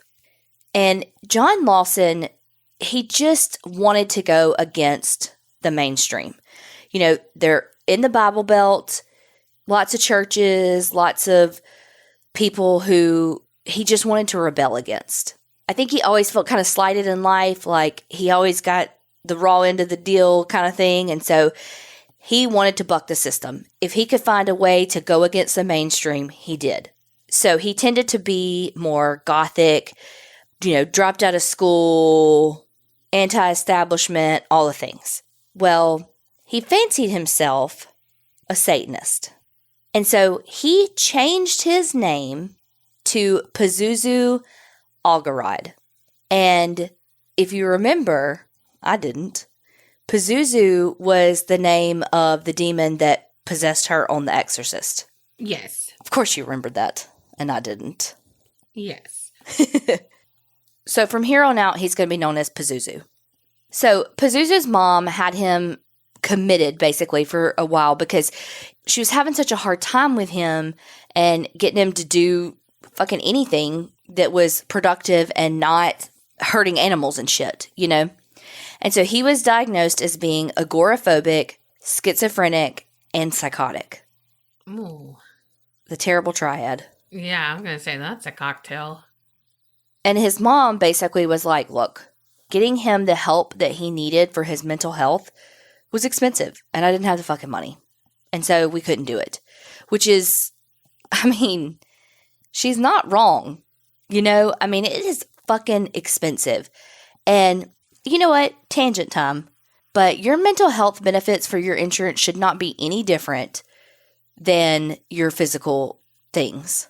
I saw someone in the group say that we should stop saying mental health and physical health. It should all just be your health. Well, damn, that's good. I was like, yes, it should. Because you're exactly right. It's completely different on insurance and everything. And that's what we need. We need more people to have like accessibility for mental health stuff. Services. Yeah, absolutely. Also, Pazuzu is not a real name of a demon, I want to say. I think you're right. Well, again, like I said, that his main goal was to buck the system and to go against anything considered mainstream or the norm.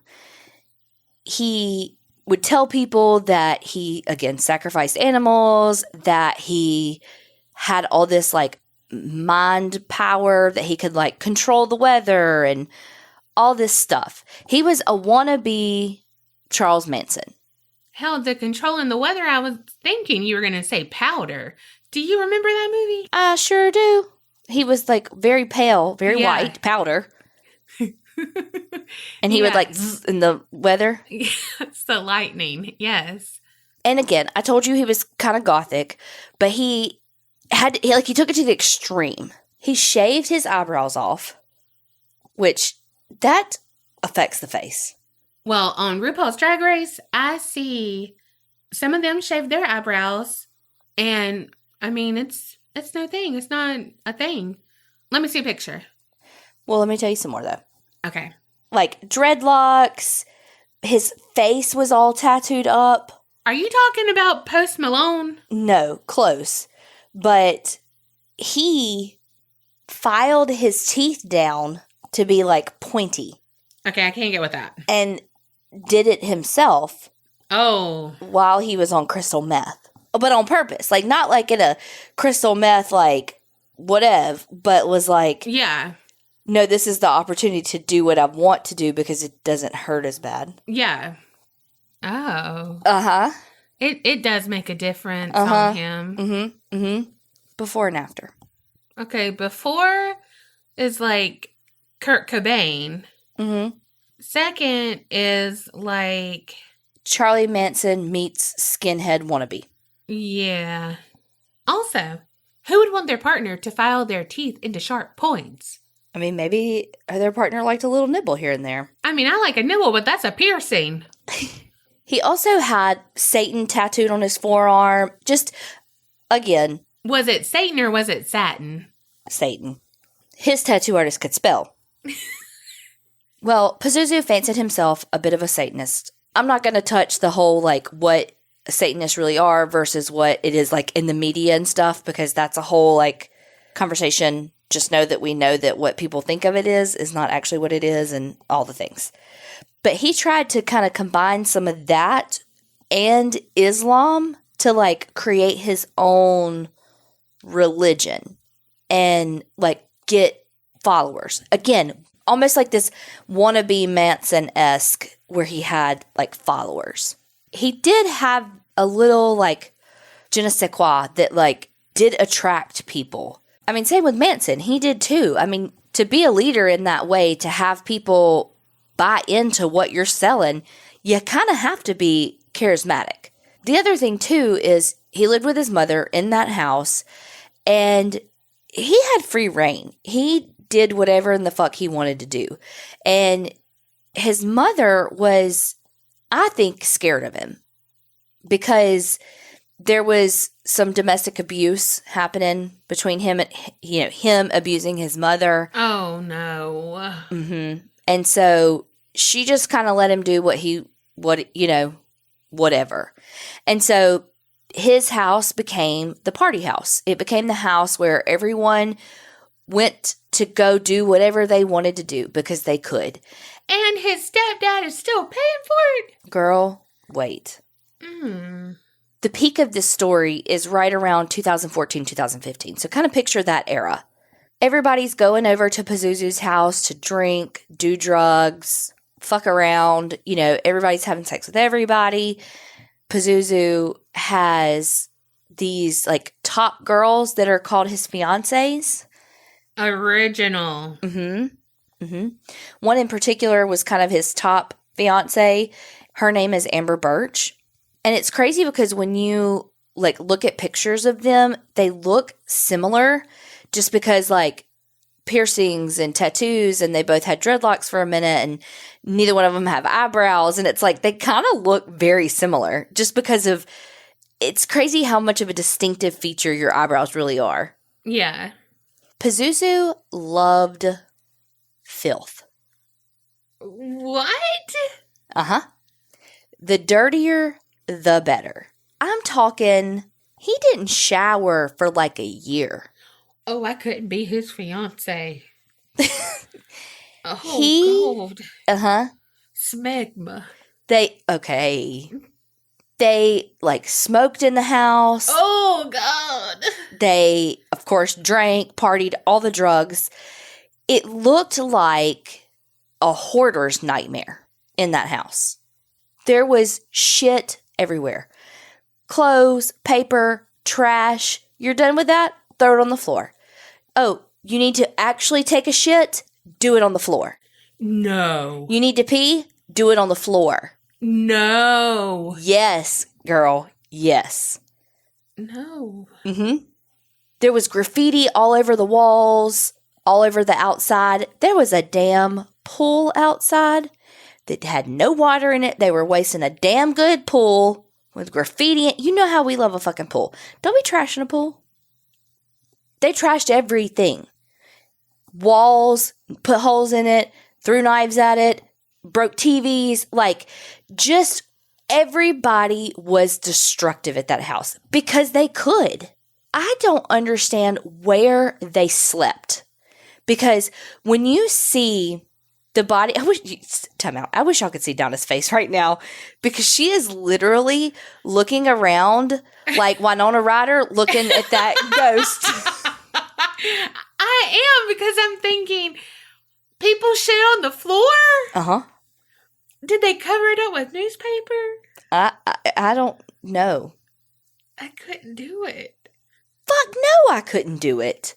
If you were like, I will pay you $100 to shit in the floor right now, I'd be like, well, I can't. I couldn't. I physically could not. Would be unable. Yeah. Yeah. But I truly don't know where everybody slept. So his mom lived there too. Remember that. She had her own room. And while she still had to go through the shit rooms. Well, and while her room was the cleanest of all of them, it wasn't that clean, but it was still, compared to everything else, there was no shit in it. You know what I mean? Their house was like a fucking... And you know what's so funny? Because, okay, there's like a 9-minute video out there, y'all, if you just really want to see this house. I've got to go see it then. Of police body cams walking through there. Ooh. But I don't think I saw a bed in there. I mean, I truly, and granted at that point, some stuff could have been removed, but I don't know where they slept. I am too big to not have a bed to sleep on. My back hurts and I sleep on a bed. Part of Pazuzu's, like, persona was fear. You know, he would always tell people that, hey, I got 2 sex workers off the street and killed them and cannibalized them. You know, or I killed so-and-so. You know, he tried to build up this persona to instill fear in people. And so while people partied with him and, you know, did the shit, and some people kind of believed in him and what he stood for, I think for the most part, people were like, no, he's bullshitting us, you know, kind of thing. There was also a lot of rumors that Pazuzu had skeletons buried not in his closet. I was gonna say, did he say I have skeletons in my closet? I mean, it was probably spray painted on there, but no, in the yard, buried. I'm sorry. I mean, he was trying to do a persona. Yeah, you know what? I got skeletons in my closet. Well, so did Eminem.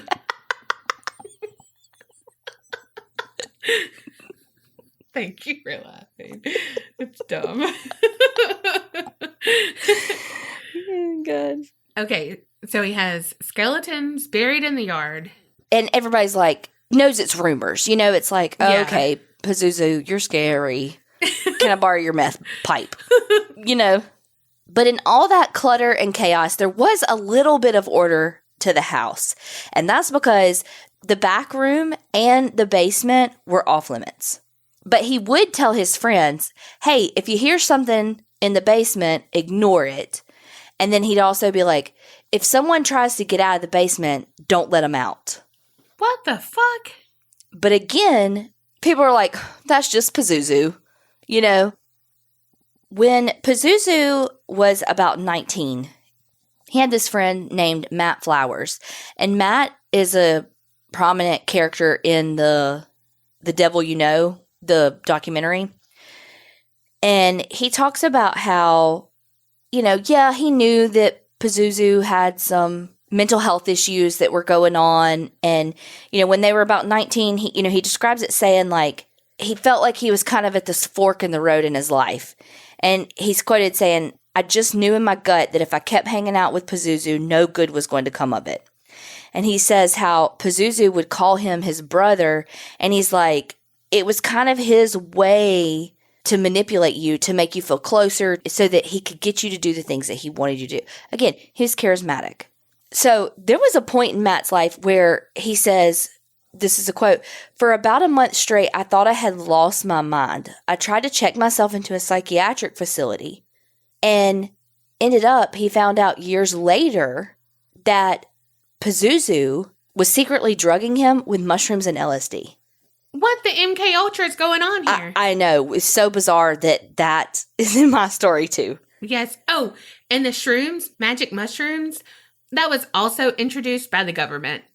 I could go down a rabbit hole of conspiracy with your story. I know, but I was just like, what the fuck?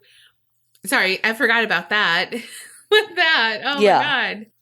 So Matt ended up leaving because, again, if you have to understand what this town was like too. It was kind of these two stark realities in that you had this Bible Belt Christian, go to church, keep up with the Joneses mentality, but it also had this almost counterculture of serious drug use and addiction, and they didn't mesh. But it was like the same people too, though. So it was like trying to make your life appear one way, and while you're at church, your child is ODing, And so it's just like, I feel like it seemed very dead end for the young people living there. And so Matt was like, I got to get out of here. If I keep hanging out with Pazuzu, like, this is only going to be bad. And so he joined the Marines. When he came back, Pazuzu was obsessed with finding out, like, did he kill anybody? Like, just like these details you just don't ask someone that's in the military, been to war, or any trauma for that matter, And you see a lot of this in Matt in the documentary. He has a lot of trauma. He has a lot of PTSD and is self-medicating through alcohol and just is having a really hard time. That sucks that was his salvation and his demise almost. Yeah. Well, in the documentary, it talks a lot about the ripple effects that occurred from Pazuzu and his reign of terror, basically. And, Matt was one of them. He had a really hard time, and because he already had his PTSD from the military, and he is self-medicating, and then just adding on all that we're about to talk about with Pazuzu, and it took him a while to kind of get his life back together. He's living with one of his friends, and their water gets cut off because they have no money, because they can't, he has a hard time working, and he's trying to numb the pain, and, it even shows him self-harming with his cigarette butts and stuff. And it's like, it's just heartbreaking because you really get to see the culture of Winston-Salem and how that was a powder keg, basically, for someone like Pazuzu to grow and to create. I don't want to say a following because he didn't really have like a follow. Like, he wasn't a cult leader. He kind of fancied himself that, but his house was a bit of a safe place for people to go and do drugs and escape from their lives. Also, talking about mental health, for people in the military, mental health benefits would be... Here's the thing. Soapbox time. I think that the root of the issue for us, in order for us to have access to mental health services in the same way that we have access to physical health services, we have to destigmatize it. And until that happens, until people understand and are able to recognize that it's not something that you can just overcome. And I just saw an article about this today, and it was talking about how, like, medication and how people are like, well, did you try this diet? Have you tried this meditation? Have you tried that? Yeah. And that's not going to fix my bipolar disorder. That's not going to fix my anxiety. It's not going to fix my depression, because it's a chemical imbalance in my brain and it has to be fixed. No amount of praying and Zen anything is going to fix a chemical imbalance. And seeking mental health services does not make you less than, does not make you not a man, not strong, all the things. So until we fix that stigma attached to it, we'll never have the services that we need because people don't see the value. That's true. Stepping back off my soapbox. When Matt Flowers was coming back from Afghanistan, he stayed over in Kuwait in like a decompression camp. And while he was there, he started talking to a ex-girlfriend that was still living in the area. And this ex-girlfriend was really good friends with Amber Birch. And if you remember, Amber Birch was Pazuzu's top fiance. Well, when he gets back, in the States and he hangs out with the ex-girlfriend, she tells him that she had to help Amber and Pazuzu bury a body in the backyard. What? Uh-huh. She's just willy-nilly with that information.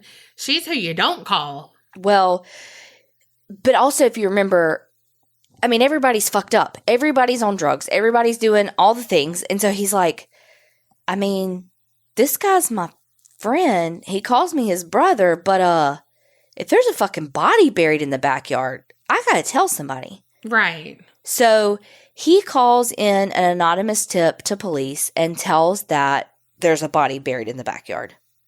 Well, the ex-girlfriend had said that she had helped bury Tommy Welch and that, again, she was forced to. Well, when Matt called in that tip, he had no idea that Tarina Billing, another girl completely separate from that, had already told police 2 months earlier that her dad told her that he had helped bury a body in Pazuzu's backyard. Okay. Well, bodies are piling up here. And, this poor girl, her dad's life had kind of taken a downward spiral. He was doing drugs. That's why, he was older, and that's why he was at Pazuzu's house and he was forced and all the things. Look, you have to be on drugs to be at Pazuzu's house. You have to be. And on the heavy, heavy, freaky deaky kind of drugs. You have to be on a hallucinogenic that makes you think that house is clean. They have to be on the Febreze of drugs. Nose blind. Not sponsored.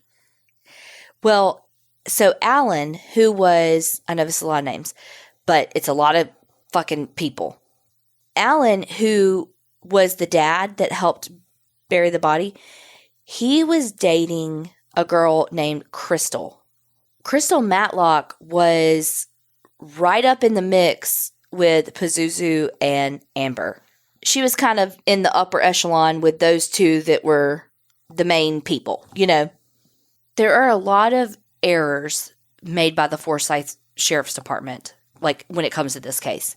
They ignored Tarina Billings' call saying, hey, my dad said he helped bury a body. Fucking ignored it.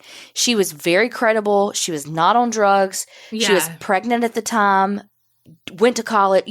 Not that a college education makes you think, but she was, as compared to her peers in the area, she was top notch, very credible. Yeah. Well, and it's if someone says, hey, someone told me that they buried a body in this person's backyard, or they were forced to help bury a body, maybe just go check it out. Well, and even then, it's not like she said, my dad told me that Bobby Joe down the street told him that he saw, but it's, no, my dad told me he was forced to bury a body. If someone is turning in a fucking parent, could you imagine?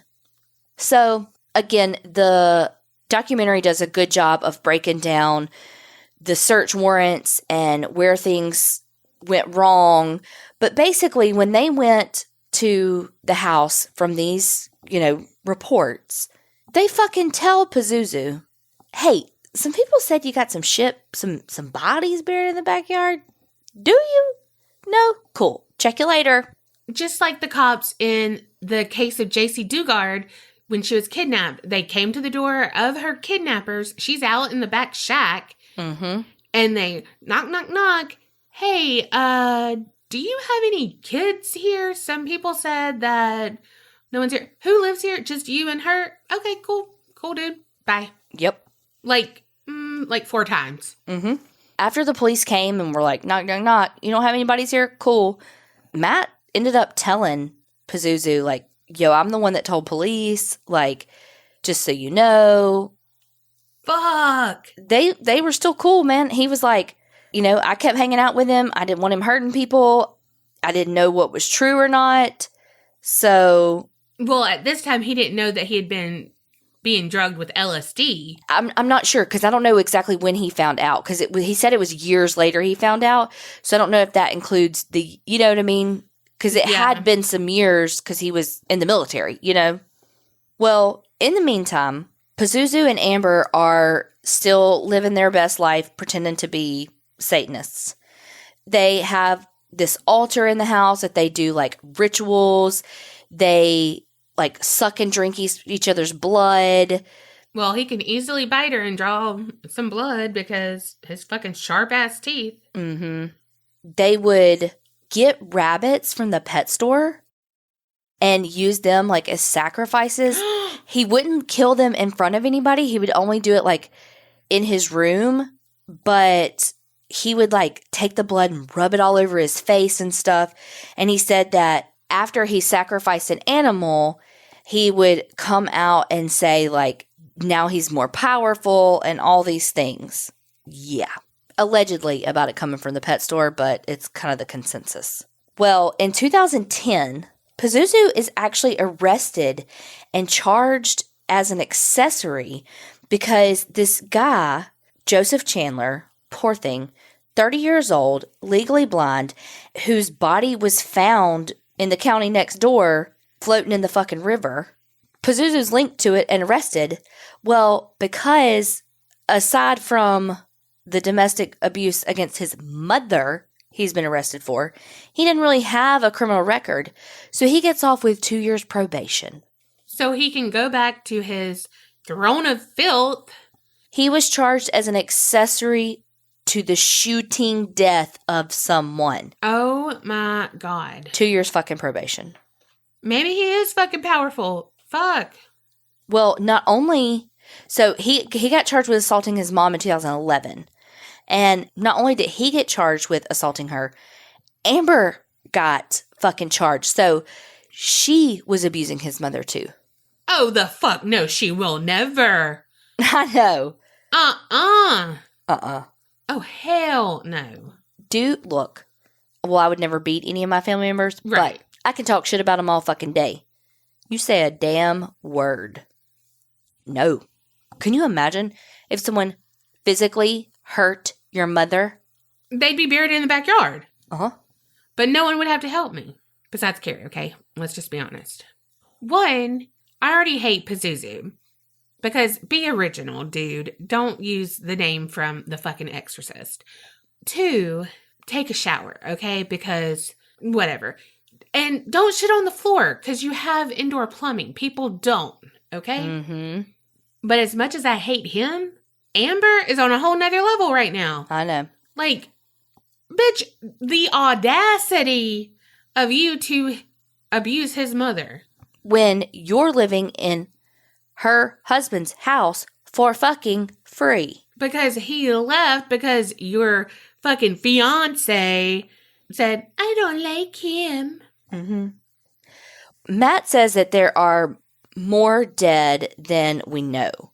He thinks that Pazuzu might have killed a bunch of people because he said that, so there was this guy one time, drug addict, really wanted some pain pills, and he told Pazuzu to smash his hand with a hammer so he could go get pain pills. And instead of using the blunt side, Pazuzu flipped it and chopped his finger off. And nobody ever saw that guy again after that. Oh, Pazuzu's extra as fuck. Yeah.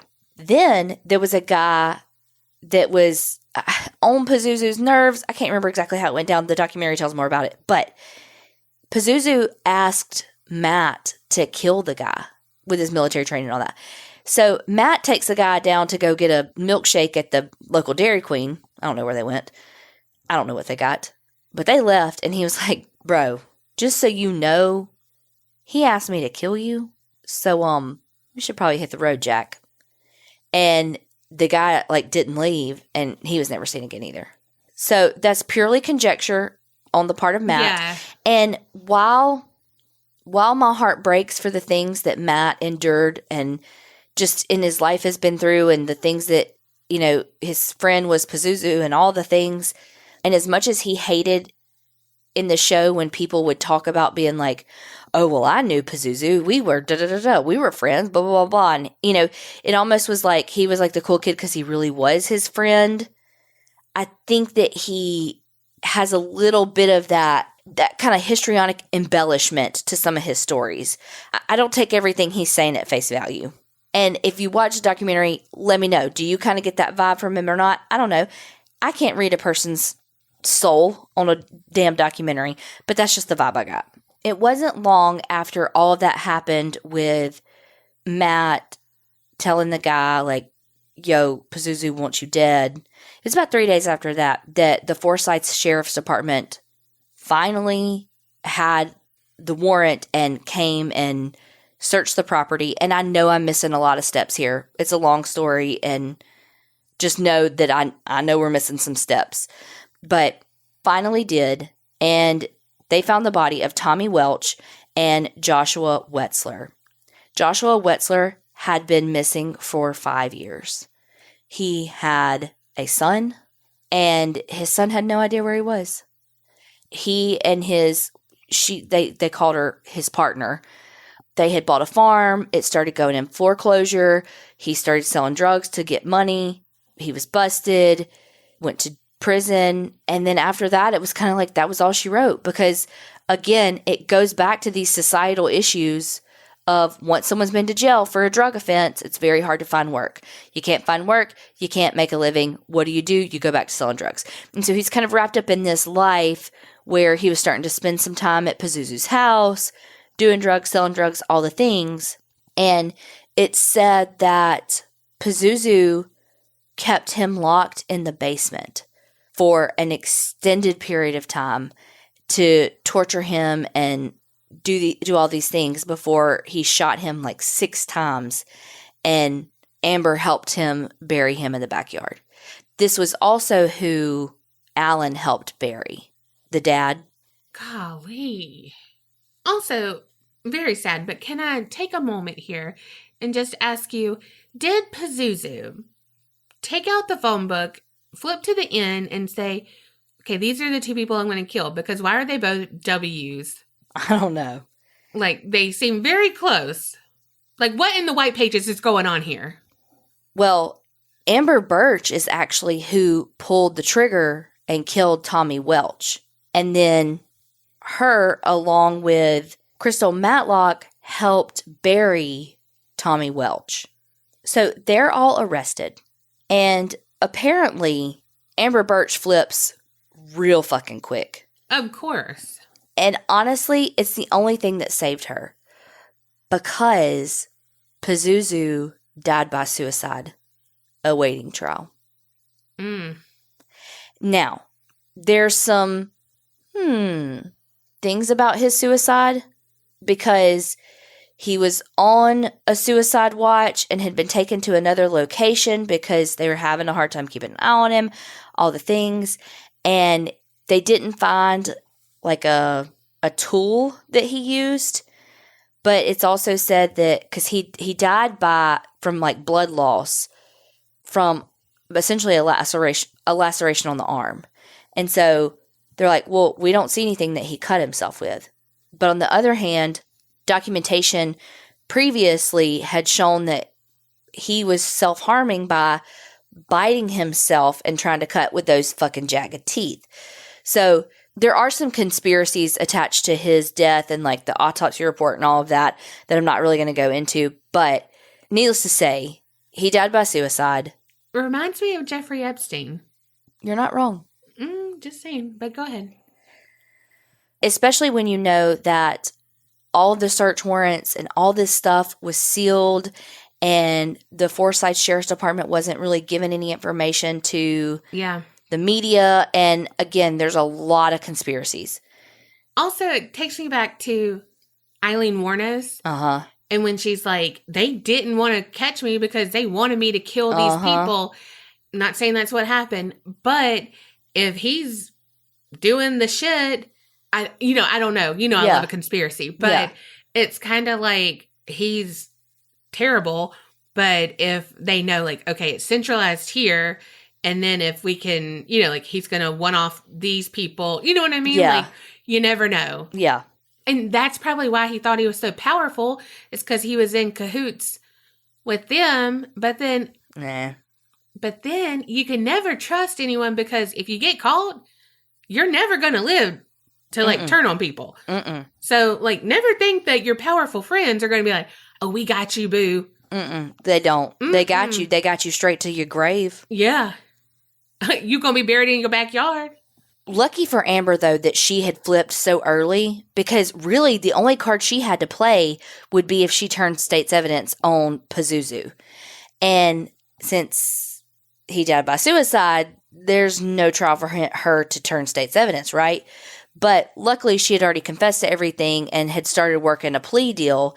And so she pled guilty, and I think she got like 39 years in prison with credit for time served. And then Crystal Matlock, she got sentenced, for her part in disposing of the bodies and all of that. And then I think she ended up getting essentially time served. So I can't remember exactly what she got, but it wasn't a lot. One thing about this story that's so like sensationalized is because of his appearance, because of his quote Satanism that wasn't really Satanism, and the victims are forgotten because of how sensationalized he is. And I feel like I kind of played into that too, because I did talk a lot about him and not as much about the victims. The documentary does a really good job of really letting you know and understand the people connected, including the victims and their families. But I do think it's important to look at the societal shortcomings and how we, because of our stigmas around mental health and even domestic violence, and, if it's not exactly what you think of a domestic violence situation is, and the disservice that was done to John Lawson in the beginning. Was there saving him back then? Who knows? Would he have done this either way? I don't know. There's no way to know. But I think it's important to recognize that mental health access and care played a big part in this. And hell, we see how big of a part it played in all of my shit. Yeah.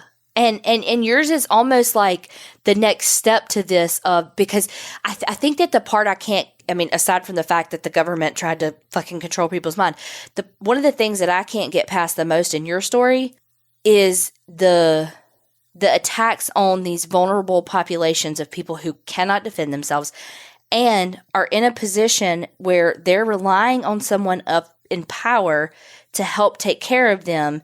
And then when they do survive, how do you go back to counseling or something like that to get the help to cope with what you've been through when it was your counselor / doctor that put you in that situation? Yes. And you're so right. They always would target people who were quote unquote expendable with the involuntary participants. Yeah. And so it's just like, fuck you. Like, we got to start from there. Like, where those people aren't expendable. Yep. And again, if you look at the drug culture and even what leads to the drug culture, which in your case fucking started with the government starting that shit, and then how those cases are prosecuted and so forth and so on. And it's just a fucking vicious cycle. And I don't know the answer, but I do know that the answer lies somewhere in everyone needs to stop judging each other and start loving each other and trying to understand someone else's plight. Yes. Speaking of not judging anyone, but I'm judging someone else. Dr. Cameron. Fuckerson? Dr. Fuckhead.